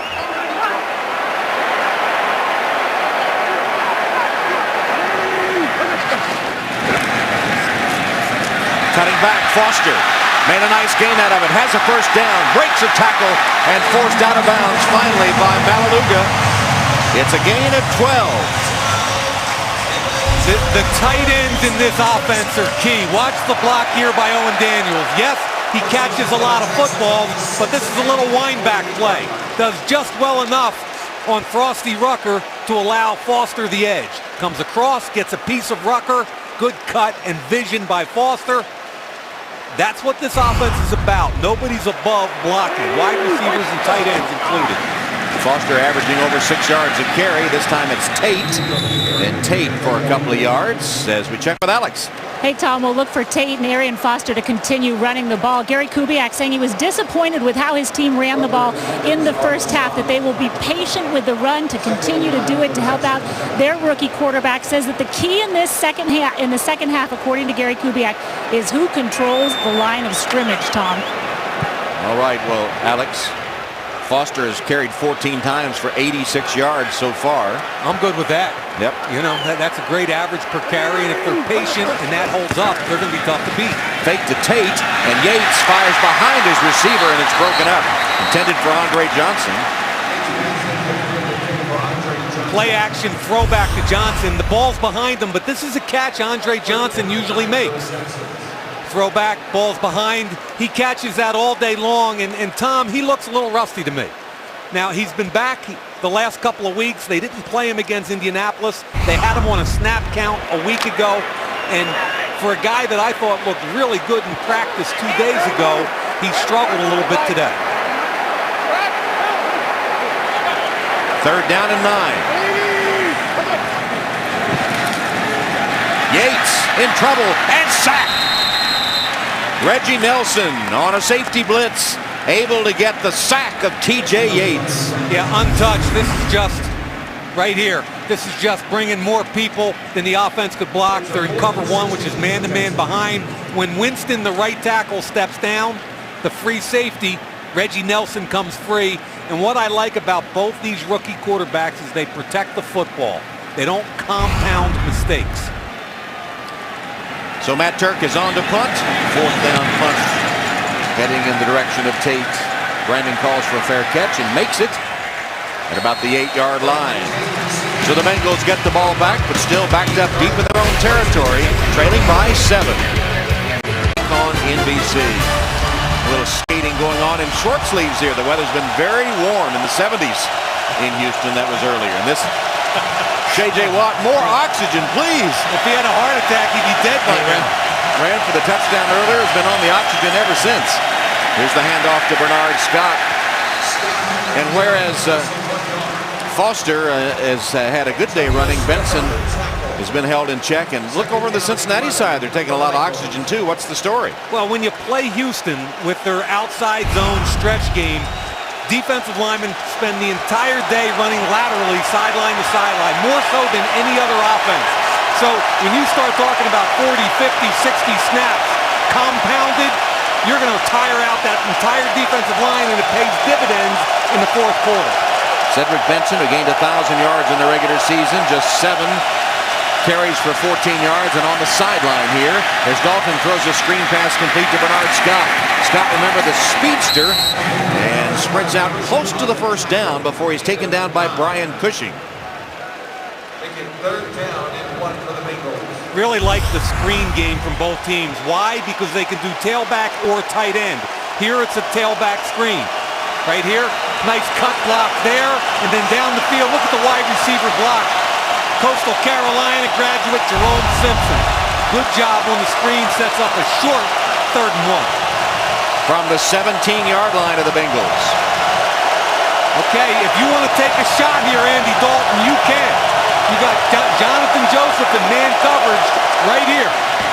Instead, they'll hand the ball off to Scott, who picks his way forward across the 20 for a 1st down, where he's tackled by Brooks Reed. So Cincinnati converts a 3rd and short. Benson still on the sideline as Scott picked up that 1st. Give Cedric Benson some credit. He was a high pick out of Texas. A lot of people, Tom, considered him a bust with the Chicago Bears. He's kind of reinvented himself. 3 consecutive 1,000-plus yard seasons here in Cincinnati, and I give the kid a ton of credit for that. Former first-round pick of the Bears. Had 300-yard games this season, averaged right at 4 yards a carry. Play action fake. Andy Dalton throws off his back foot, and it's caught.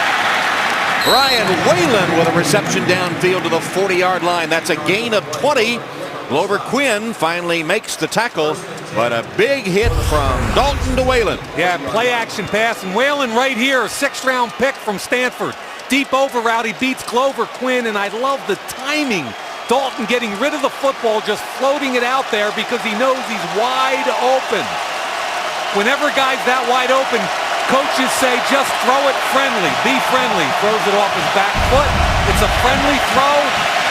Great job by Dalton and Whalen, both rookies. Now from the 41, the drive began deep in Bengals territory. Play clock down to 2. Whalen again off the back foot, heaves it up for grabs, and it carries Simpson out of bounds, no catch. Yeah, and you know, if you're going to throw this route, you might as well keep it in bounds. You know, you're taking a shot on 1st and 10. If the safety can't get there, you either got to throw it up inbounds or you got to go back shoulder and drive it to his back shoulder. But throwing it out of bounds there does you no good. I mean, Jerome Simpson's one of the most acrobatic wide receivers in the league with a huge vertical jump.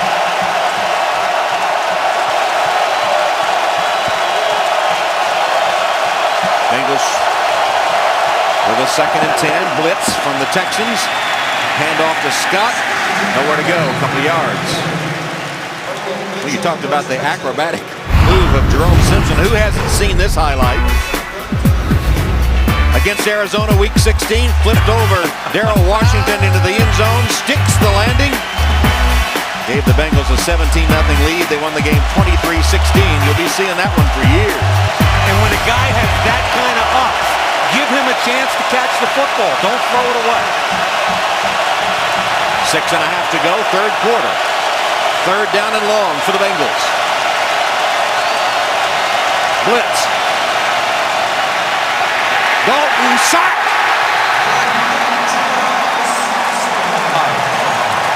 Antonio Smith first to get there. Overload blitz from the left side of the offensive line. Whitworth and Livings. Watch what happens here. Glover Quinn's going to loop around. They get the overload blitz. Good job by the back picking up the backer. But boy, everybody got free. Good job again by Wade Phillips' defense.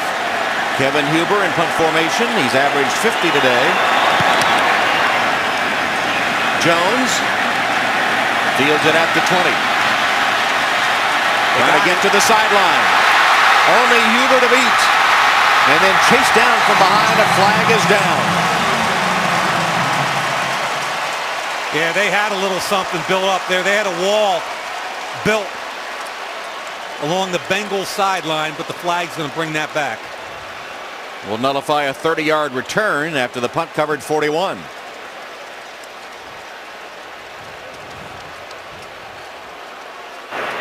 During the return, illegal block in the back, and the return team. Penalty is 10 yards from the spot of the foul. 1st down, Houston. Those things are just killers. And instead of being out there near the 50-yard line, you're backed up. There's the block in the back. We're going to take a break. Houston on 1st down. Hand off to Foster. And thinking about that road to the Super Bowl, if Houston wins today, they will go to Baltimore next week. If Cincinnati wins, they'll go to New England. But it seems like the team everybody's trying to dodge here in the postseason would be in the AFC anyway, the Pittsburgh Steelers. Yeah, they're a number 5 seed, but they're a 12-4 team that is as dangerous as any team in the playoffs. I think, Tom, everybody assumes they're going to go out to Denver and win, as I do.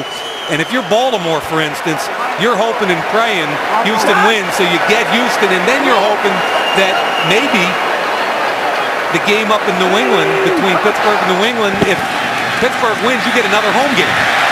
Screen pass complete to Arian Foster. Foster still on his feet as he breaks to the sideline and forces out of bounds after a good gain and a 1st down.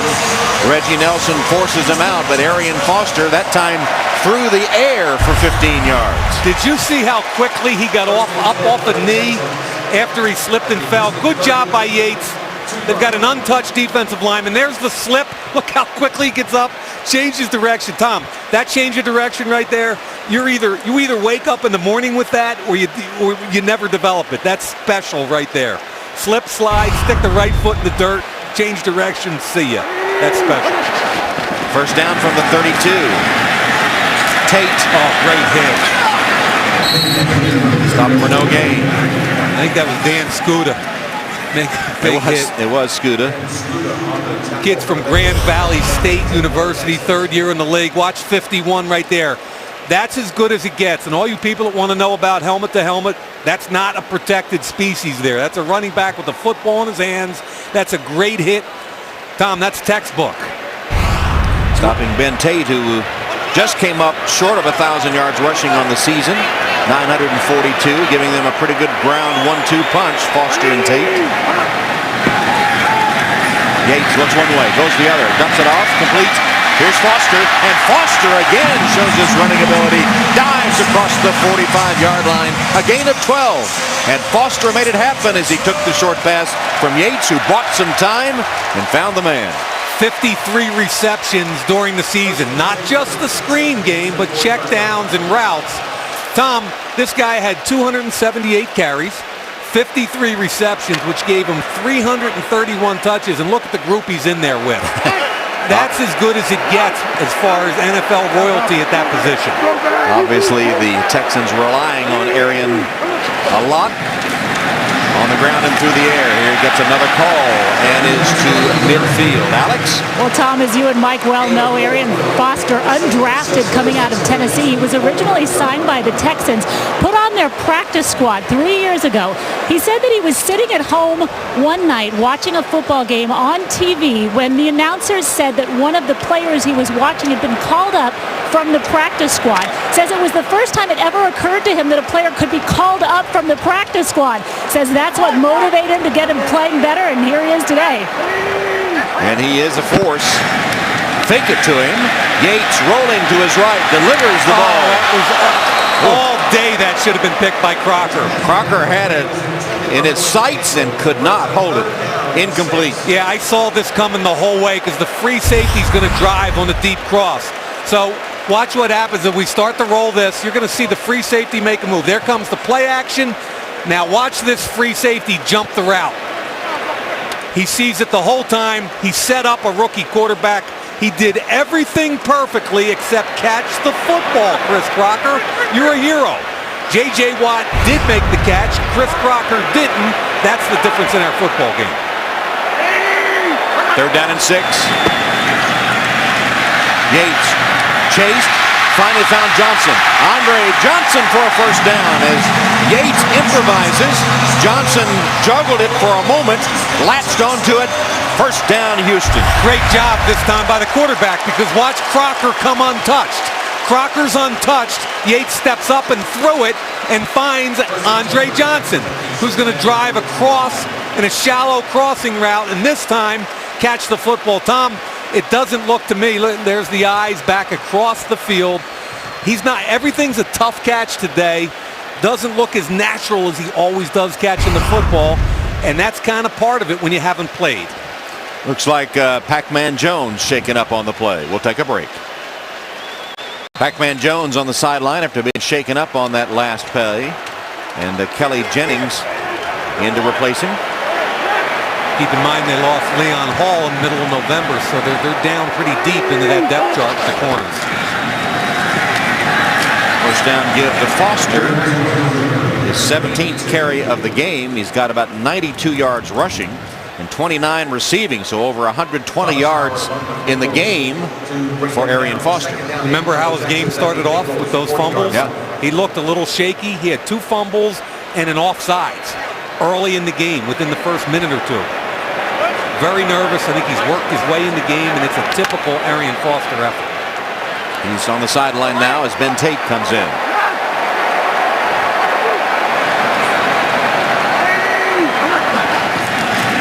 Yates, plenty of time, and going deep for Johnson, wide open, got it! Touchdown!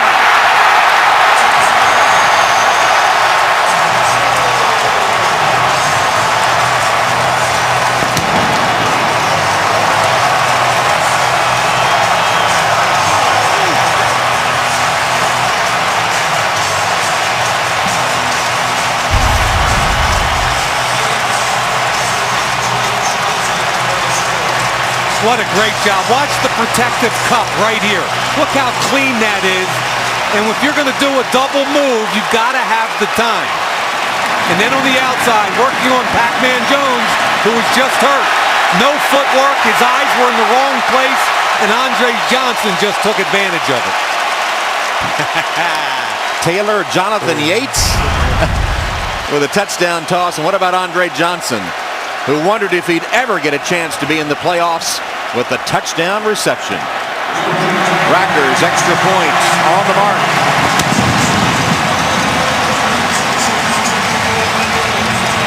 Andre Johnson from TJ Yates. Gotta feel good about this for the veteran. Ups the Texans lead. On NBC, Andre Johnson with a touchdown as Houston has scored 17 straight points. Pac-Man Jones out for a play after being injured and then burned for the touchdown. Probably wishes he stayed on the bench, huh?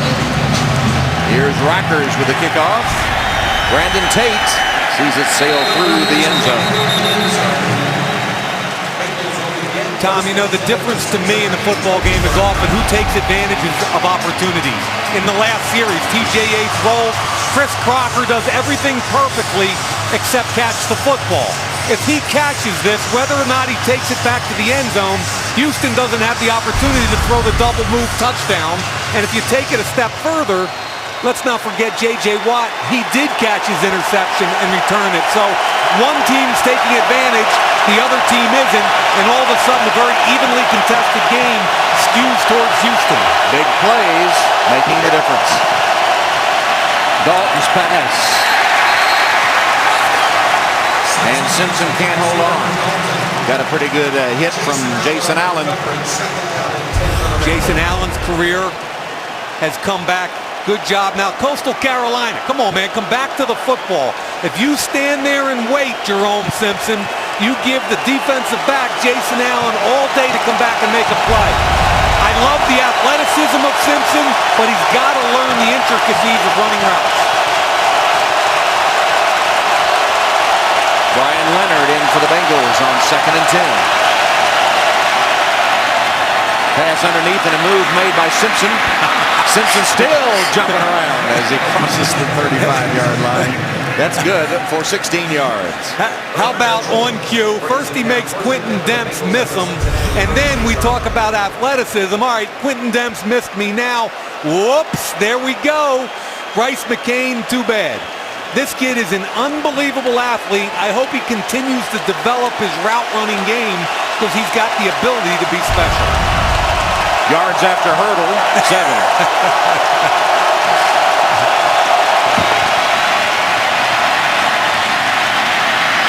Jermaine Gresham finally gets into the game with a reception close to a first down. 8 and 10 yards on the play. Just a little pick play. They finally get the football to Gresham. First and 10 for the Bengals at the Cincinnati 46-yard. Here's the pick right here. Keeps the defender from getting to him.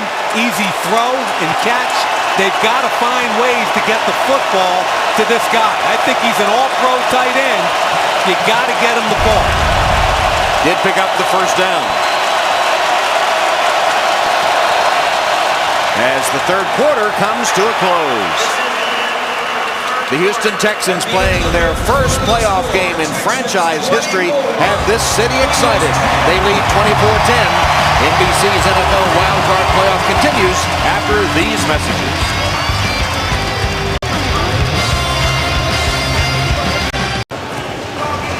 Dusk in Houston. Our aerial coverage brought to you by Geico. Reliant Stadium lit up inside too by this crowd as we start the fourth quarter. Now the Bengals set a franchise record this season with fourth quarter comebacks.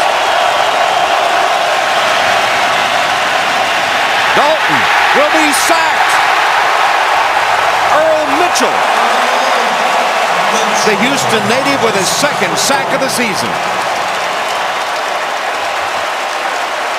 Boy, does he do a great job getting skinny between the center and the guard. Nose tackle, Earl Mitchell. Watch him get skinny through here. Good job using his hands. Poor job by the left guard. Livings does an exceptional job getting through. one of the better undersized pass rushing defensive tackles in the league at only 6'3", 289. Loss of 9 on the play.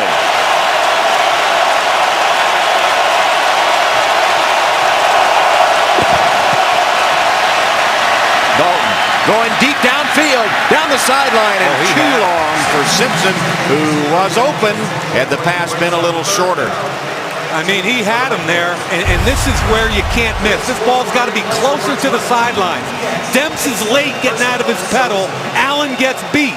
If that ball's thrown to the outside shoulder, it's a big play. And trust me, I don't have to tell Andy Dalton that. He already knows it. You're down 14 in the playoff game, Tom. You can't miss those kind of throws. 3rd and 19. Now you try to make a play here. You don't want to compound a mistake and get away from you quickly.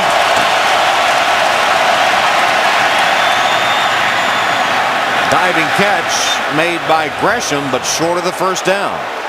It's a gain of 16 yards. Yeah, let's see what happens here. I think they're giving him the catch. He's got it clearly. Now he's got to possess it through the catch on the ground. He showed him the football. I think that's a catch. Slides under it, protects the football. It's ruled a catch on the field. He bobbles it, but he still has the football there. And then I think there's contact by the defender before the ball comes loose. And on 4th down and 3, Cincinnati will go for it. Timeout, Houston. I think he wants to take a look at this. Houston takes their first timeout. So timeout taken with 13 and a half to play. Hate the timeout because you gave Cincinnati time to think about it, and now they're going to go for it. 4th down and 3, they will go for it. This is on Gary Kubiak and the Texans if Cincinnati makes it. Dalton pumped once, has to bring it back down. He's in trouble and just heaves it downfield, up for grabs. Don't even catch that, just knock it down. Right. Joseph intercepted it, but that was 4th down. The ball would have come back to the line of scrimmage. Instead, he catches it for the interception. That Houston defense made their coach good. No problem. Heavy pressure again. Dalton with the pump fake because of the coverage, and now there's a problem, and he knows it. The only thing he can do, because it's 4th down, is throw it up for grabs. Jonathan Joseph, I love everything about it, but just knock it down. You lost 30 or 40 yards of position. Probably thinking about Green, who has that uncanny ability to really go to the top and pick up the ball, but not a chance on that one. It turns out to be just as good as a punt since Joseph caught it. Exactly. Foster stopped this time at the line of scrimmage. Alex? Hey, Tom, well, the frustration certainly setting in here on the Cincinnati Bengals sideline. You see Adam Pac-Man Jones out on the field, but took a long time for teammates to calm him down after he was burned on the touchdown by Andre Johnson. Mike Zimmer came over, tried to talk to him, the defensive coordinator of the Bengals. Adam wouldn't even talk to him, shoved him off and stormed away. Andy Dalton, meanwhile, just after they called the timeout, the Texans did, he came over to the sideline, threw his helmet over the bench. Well, most everybody's aware of Pac-Man's history, so that comes as not a great surprise, as Andre Johnson catches it from T.J. Yates. You know, Yates, an interesting story from Marietta, Georgia. He went to Pope High School, didn't play basketball as a junior, and was a good basketball player. And now, Pac-Man had bad footwork on that touchdown. We talked about that, but also it's compounded by the safety. Now watch what happens with the safety's angle. If he takes a good angle, he still has a chance because he took the narrow angle, it becomes a touchdown.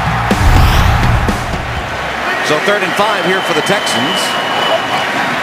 They hand it to Foster. Oh, that's Look at Foster. Goes out of bounds, picks up the first down. We're going to talk about sweet feet here, Thomas. Watch this little jump cut right here. Watch him. Boom. You can't touch me. I'm going outside. Then I'm going to cut it up inside. His vision and acceleration. He goes from 0 to 60. He might not run a 4.4, but he goes from 0 to 60 as quick as any back in the league. And you see he's now over 100 yards, 101 yards rushing. I'm going to finish the story about T.J. Yates here in a moment.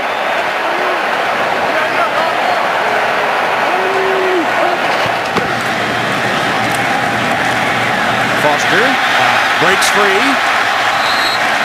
Special runner as Pac-Man chases him out of bounds. So Yates from Marietta, Georgia, Pope High School, didn't play football as a junior, concentrating on basketball, and got some basketball scholarship honors. But coaxed back onto the football team as a senior, but not recruited. In fact, the North Carolina recruiters were looking at a linebacker for the opposing team when, as TJ said to us, he had a good game. So sight unseen, they recruited him, brought him to North Carolina. As a redshirt freshman, he was a starter, but they won only 4 games.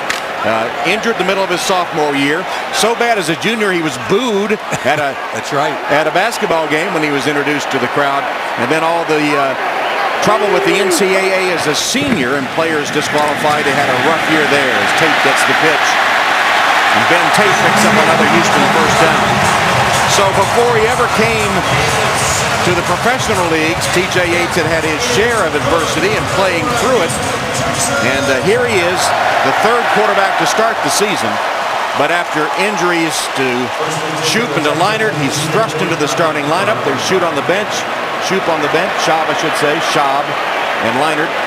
And here's T.J. Yates as a rookie starting and on the verge of winning if they can hold on. Matt Leinart injured too. He was the 2 quarterback. Tom, that's a great story, and just to kind of tag on that, at the combine last year, he was not invited as a quarterback. He was invited to throw to the defensive backs as a, quote, throwing quarterback for the defense. Hand off to Tate. He said, I asked him about that. He said he spent hours each day at the combine throwing deep passes to defensive backs. Which they didn't catch. Which they didn't catch, exactly. And the other thing about Yates is he mentioned the offense coming out of North Carolina and how similar it is to the Houston offense. And I'll tell you one more thing. The head coach at North Carolina, Butch Davis, the quarterback coach and coordinator, John Shoop, they did a great job coaching him up. As does Greg Knapp right now. They spent a lot of time looking at the system of this kid when he came out of North Carolina. As we said earlier, too, Matt Schaub and Leinart, Jake Delhomme, Jeff Garcia, all veteran quarterbacks have been coaching along. And also Gary Kubiak, who was a quarterback himself. So he's gotten plenty of help, and he has been taking it all in. Alex? Hey, Tom, and Greg Knapp, the quarterback's coach for the Houston Texans, maybe the guy that should get the credit, as Mike well knows. He's the guy that runs the quarterback drills at the combine, so he got a lot of exposure to T.J. Yates. You know, the Texans had no plans of drafting a quarterback at all, really, in the draft, but T.J. Yates was there in the 5th round. They weren't expecting him to be there, so they jumped in and took him, and boy, we've got to be happy they did. Rick Smith again in that draft last year. 1st round, J.J. Watt. 2nd round, Brooks Reed. 5th round, your starting quarterback. And that's a home run. Here's James Casey. His 2nd carry of the season. I thought it was pretty interesting, though, when Marvin Lewis said if they had been unable to get Andy Dalton, they thought T.J. Yates might be a sleeper. He came on late, Tom, and again, he, at the combine, wasn't even invited quarterback. At his pro day, everybody was there to watch Greg Little and all these other big-name guys on North Carolina's defense. He was an afterthought. But the more coaches got involved with the process, put him up on the board, talked to him, understood how much he knew about the game, and that he came out of one of the few college offenses in the country running a pro-style offense. That's when his stock began to increase. TJ, who left Chapel Hill with 37 North Carolina records. Passed for nearly 10,000 yards.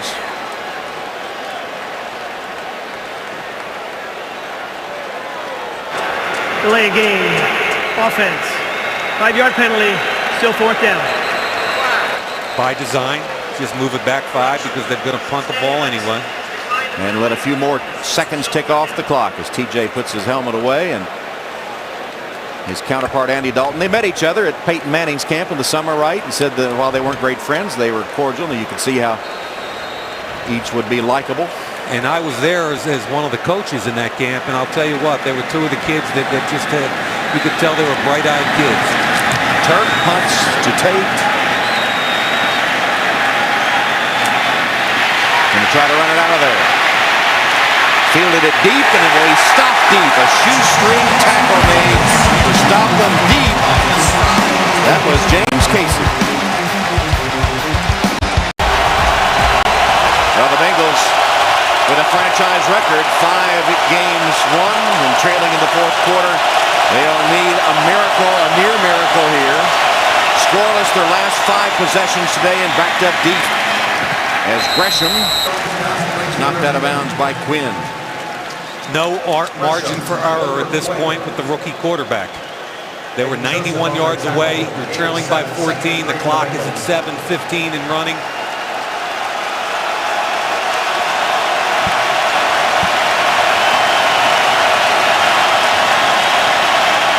Andy Dalton going deep. One of his receivers fell down. This one is picked off. And there's the mistake. Danielle Manning, as Dalton went for A.J. Green, and Manning picked it off. Second interception tossed by Dalton today. Yeah, Dalton hung it up way too high. Did not see the safety coming over top. Watch what happens to the corner right here. Jonathan Joseph does not have deep responsibilities. Great job. 24-10, and this place is rocking. Andy Dalton had just tossed his 3rd interception of the game in his homecoming from the Houston area, Katy, Texas.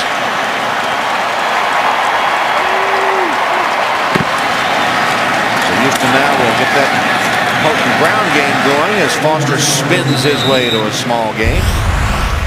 Tom, I thought this was clearly the first big mistake by Dalton. Quarters over here, and the safety Manning clearly has half the field.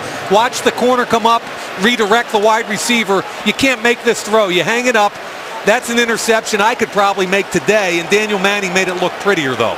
Look at him. 1 foot down, possession, 2nd foot just inside, as we can see. And the irony is, had he been out of bounds, Cincinnati couldn't have challenged it anyway because they're out of challenges. So 3 interceptions by Dalton today. That was the worst one of the 3, though. Yeah, the other 2 were really not big deal. There's Foster, slipped and then slithers for a couple of yards. Slipped and slithered. I like that. Well done. And I wasn't trying to demean the interception by Manning. That was great by saying it. I was just trying to make the point that I think Dalton missed the read there, and it was a pretty obvious one. And you know what Houston has done? They've eliminated A.J. Green for all intents and purposes, the potent Pro Bowl rookie receiver. 4 receptions, 42 yards today, and none since early in the 2nd quarter. Right. Big. And that's huge, and Gresham only has 3 catches for 33, and I think they shut him out in the first half. So they're 2 big guns in the pass game. They've squatted on them pretty effectively. Play clock. Just got it off in time as Foster breaks down the sideline, uses his blockers, still going for the touchdown.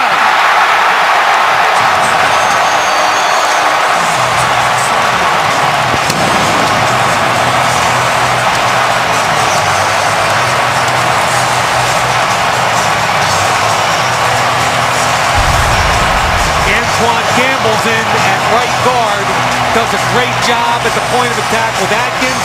They get Malu the seal to the inside. Now you turn the Jets on and try and stay inbounds. Boom, boom, in, runs over Crocker. Come on, you got to make a tackle there, fellas. Great job by Arian Foster. Clearly in bounds, couldn't have been challenged anyway, except for the fact that it's a scoring play, and now the booth says it's a good to go.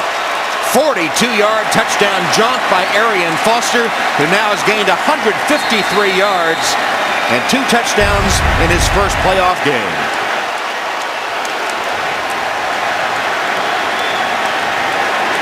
Neil Rackers, it's good.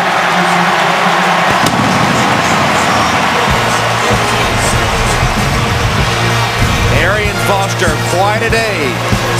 Gets a reliant leap. I I mean, you got to make the tackle. Kelly Jennings, Chris Crocker.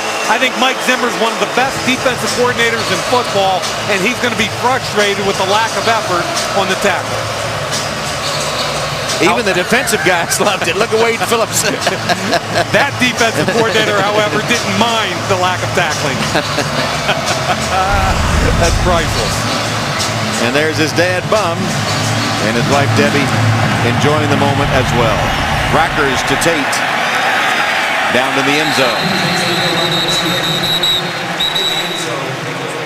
Tom Hammond, Mike Mayock, Alex Flanagan in Houston, where the party is about to erupt as the playoffs return to this city, the Bayou City. And if they do win, as it looks as if they will, Arian Foster will have played a huge role. Cincinnati limiting him to 2.7 yards a carry in the first meeting, a 1-point win by the Texans, but he's gone wild today. Matt Leinart, there's Bob McNair, the owner. He's got to be feeling so proud. The man who returned football to Houston. Screen pass to Brian Leonard. Leonard works his way out to the 30-yard line and will pick up a first down. Tom, keep in mind that if they do go on and win this football game, Houston, they're going to have to travel to Baltimore, where they've already played once this year. Baltimore beat them 29-14. Tough matchup because Baltimore's run defense is so darn good. Andy Dalton whips that one complete to Simpson. Kareem Jackson playing well off him as he gains 9 on the play. Yeah, you don't want to play too soft here. It's too early. There's almost 5 minutes left in the game. They've got a tremendous 4-man rush.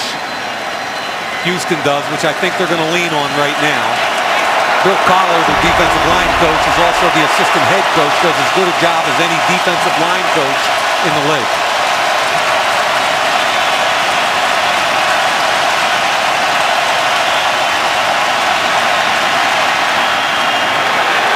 Not much there as Leonard crashed down by Cushing.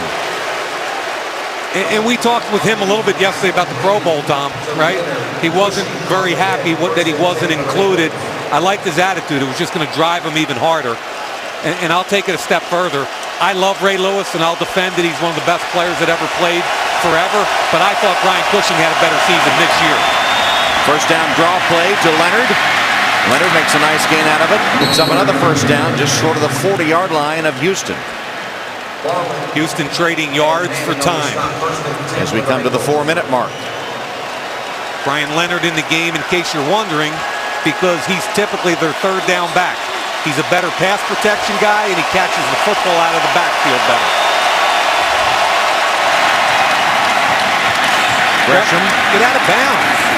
Instead of fighting for yardage, which he does, but the clock continues to roll. 3:40. Right, Tom, and those 5 yards he got fighting for it don't do anything. Get out of bounds, Jermaine. You got to. It's situational football. You got to know what you're doing here.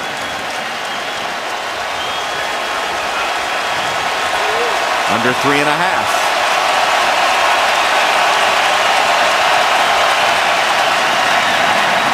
Complete in the center of the field to Gresham. Another first down. Quinn wrapped him up.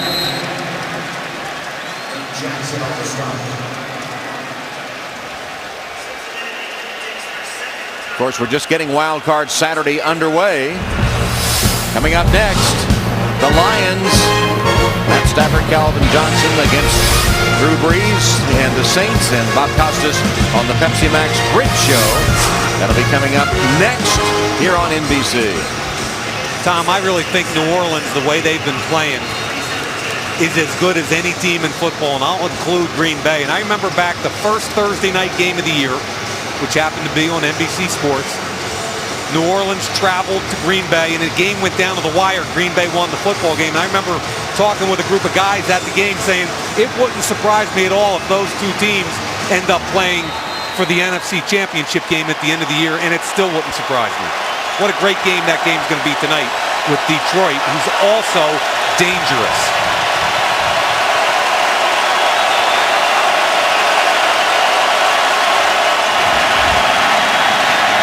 Dalton's pass juggled and dropped by Scott.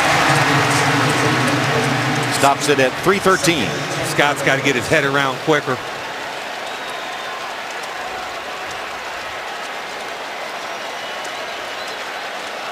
So in a playoff game, only the third undrafted player with over 100 yards rushing in the playoffs. Paul Lowe and Ryan Grant.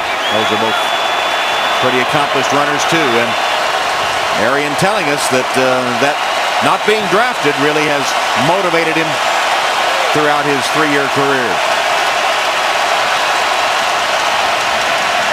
Dalton pumped once, now slides and delivers. Pass complete and out of bounds to A.J. Green. His first catch since the second quarter. I'll tell you another thing about Arian Foster. If you look back to that 09 draft year, Rick Smith, I think, had another really significant year. In the first round, he gets Brian Cushing. In the second round, Connor Barwin. As a free agent, he gets an all-pro Arian Foster. And then in free agency, Sean Cody and Antonio Smith. I think the 09 class and the 2011 class have become the glue to this entire team.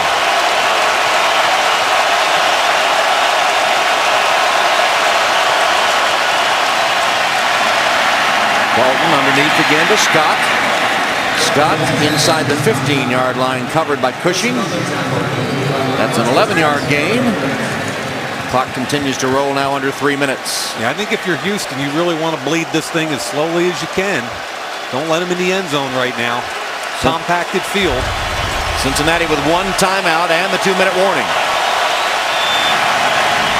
Going for the end zone. Dalton throws it to nobody. Disconnect between he and A.J. Green. Green ran the hitch. Dalton threw the hitch and go. Now with 2:37 showing.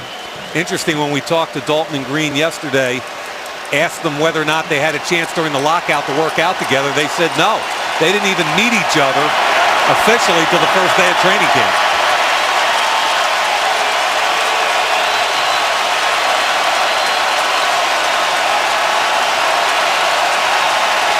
Whoa. Good job by Nate Livings making sure they hit the refs throw the flag. Barwin jumped. Neutral zone infraction. Defense, number 98, unabated to the quarterback. It's a 5-yard penalty, still second down. How about Connor Barwin with 11 and a half sacks? The kid was a tight end and a basketball player at Cincinnati. Mario Williams goes down. And by the way, Mario Williams had 5 sacks before he went down, so they had 16 and a half sacks from that outside rush linebacker position. And Connor Barwin has grown up this year. Plays the ball now at the 9.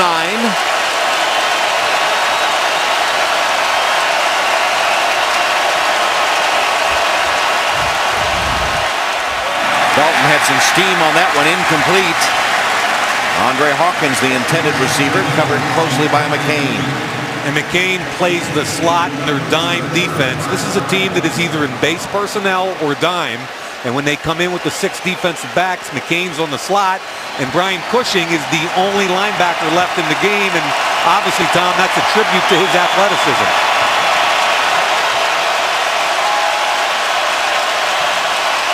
Now 3rd down.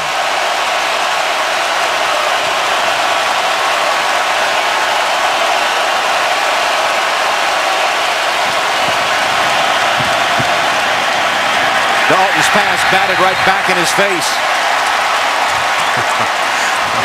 That's Earl Mitchell, had a sack earlier and now knocks that pass down. They are rocking and rolling. Here's Mitchell, 4-man rush. Gets good push up the middle.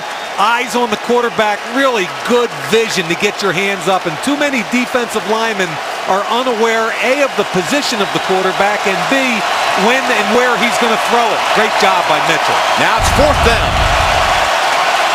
Mario Williams watching from the sideline. Injured.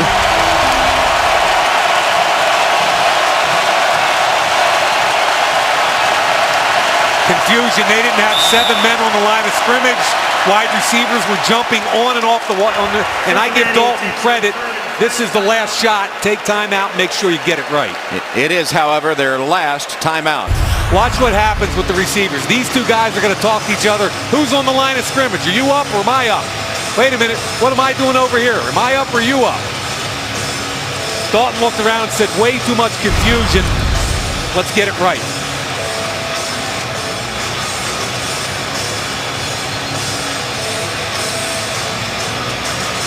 So coming up next, it'll be the Saints playing at home against the Lions. The Lions rejuvenating their football hopes and returning to the playoffs. Matt Stafford, Calvin Johnson, you called them dangerous. Yep. Dangerous enough to win at the Superdome? They're dangerous on both sides of the line of scrimmage, especially with Sue and Farrelly in the game tonight. Remember, the first time they played, Sue was on that 2-game suspension. So it could be a little bit of a track meet, but if they can get Drew Brees off his point, they got a shot. For the Bengals, 4th down. Andy Dalton throwing for the end zone, and the pass is deflected, incomplete, intended for A.J. Green. Jonathan Joseph, the former Bengal, deflects it to the ground, and the Texans take over. What a sweet cap to the season of Jonathan Joseph. Going to the Pro Bowl, AP, second-team All-Pro, signed a big deal last year after he wanted to return to Cincinnati. Told us the other day Cincinnati didn't match the guaranteed money offer even though he wanted to return. And I think, Tom, that just kind of caps off a huge season so far for Jonathan Joseph. So from the 10-yard line, Texans take over. 2:23.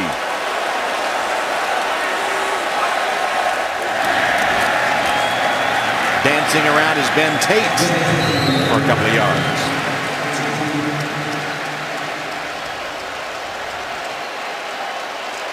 Gary Kubiak about to get his first playoff win, and in their first playoff appearances since 1970. These are the teams that won their first game, including the Ravens, who won the Super Bowl. As the clock stops at the 2-minute warning. 31-10. Coming up on the Pepsi Max Bridge Show, Tony and Rodney look ahead to Game 2, Saints and the Lions, and show why Drew Brees and the Saints put up record numbers this year. That's the Pepsi Max Bridge Show, taking you all the way to the Lions and the Saints. Marvin Lewis about to drop to 0-3 in his playoff career. Exciting to come back to the Bengals as their coach this year, and it's been bittersweet. They were able to get into the playoffs, but about to lose to the Houston Texans in their first round game, the Wildcard game, as Andy Dalton will have something to build on, as will A.J. Green in their outstanding rookie seasons. Meanwhile, Jonathan Joseph, who came from the Bengals as a free agent to the Texans, telling how he did it, as the first playoff game in Houston Texans history is about to go into the win column. Cincinnati cannot stop the clock. And that'll do it. Ben Tate picks up a first down.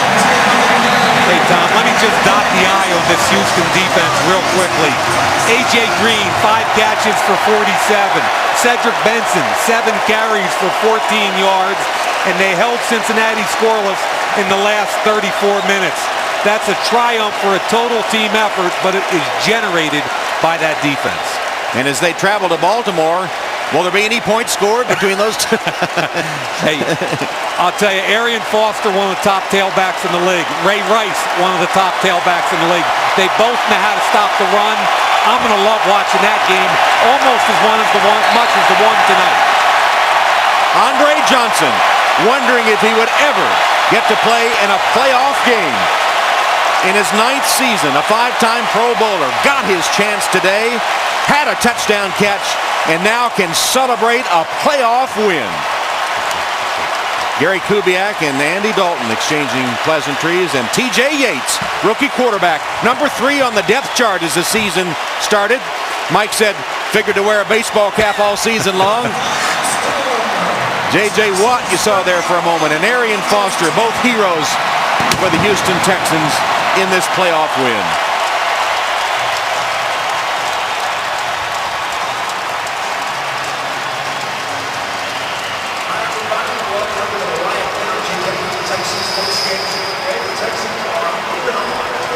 So an undrafted Arian Foster, a fifth-round draft choice rookie TJ Yates, J.J. Watt, who looked to have a life headed nowhere, who turned it around by going to Wisconsin. It's the stuff of legends, and Andre Johnson gets his playoff win. Let's go down to Alex. So, TJ, watch your feet there. We don't need to hurt you. Listen, the first guy that you hugged, Arian Foster, just talk to me about the chemistry that was going on between this offense today. You know, it was great. We did a good job moving the ball up and down the field the entire game. The crowd here is amazing. They did a great job, keeping our defense on the field. The way we ran the ball today, it'd be hard to stop us throughout the playoffs. I know you guys were playing hard. Arian, come on in. A number of you guys playing hard for Andre Johnson to get him to this place in his career. Talk to me about the touchdown pass to him. He did a good job. I mean, that was all him. He did a good job getting wide open. Makes it easy for me to throw him a touchdown pass like that. He has been waiting a long time to get to the playoffs. I know this means a lot to him, a lot to this organization. And, I'm just really happy. Butterflies at the beginning of this game? Oh, yeah. I mean, how can you not get butterflies in this place? All right, TJ, we'll let you go celebrate with your teammates. Arian, man, awesome day for you. A little bit of a shaky start, though, it seemed like. What happened? Just a little nerves, man. I was so excited, Took a lot of sugar before the game, so I had to get that out. But, as soon as we settled down and we got into the groove of what we do best, we played good football. 2 touchdowns for you. The one that I will remember from this game, I think, is the second touchdown. I don't know. Can you describe to me, kind of take me through the stiff arm? What did you do on that one? I don't know. He was in the way, so I got him out of the way. I don't know. It's just one of those plays where it kind of goes by fast and it's all instinct, and had an out-of-body experience. It kind of, though, summed up kind of what this season has been like for this team, which is like just will, right? You just got to fight and get through it. Yeah, this team believes. I've never been around a team like this before. And we don't need anybody else to believe. We're going to do that for everybody else. All right, Tom. Arian Foster, awesome day, man. Congratulations. Tom, back up to you. All right, Alex. So big plays on both offense and defense for Houston, and 0 turnovers, as the first ever playoff game in franchise history is a win, 31-10 over Cincinnati. Coming up next, Wildcard Saturday continues on NBC. Calvin Johnson and the Lions taking on Drew Brees and the Saints. But first, Bob Costas hosts the Pepsi Max Sprint Show live from New Orleans. Coverage continues next, only on NBC. So the Houston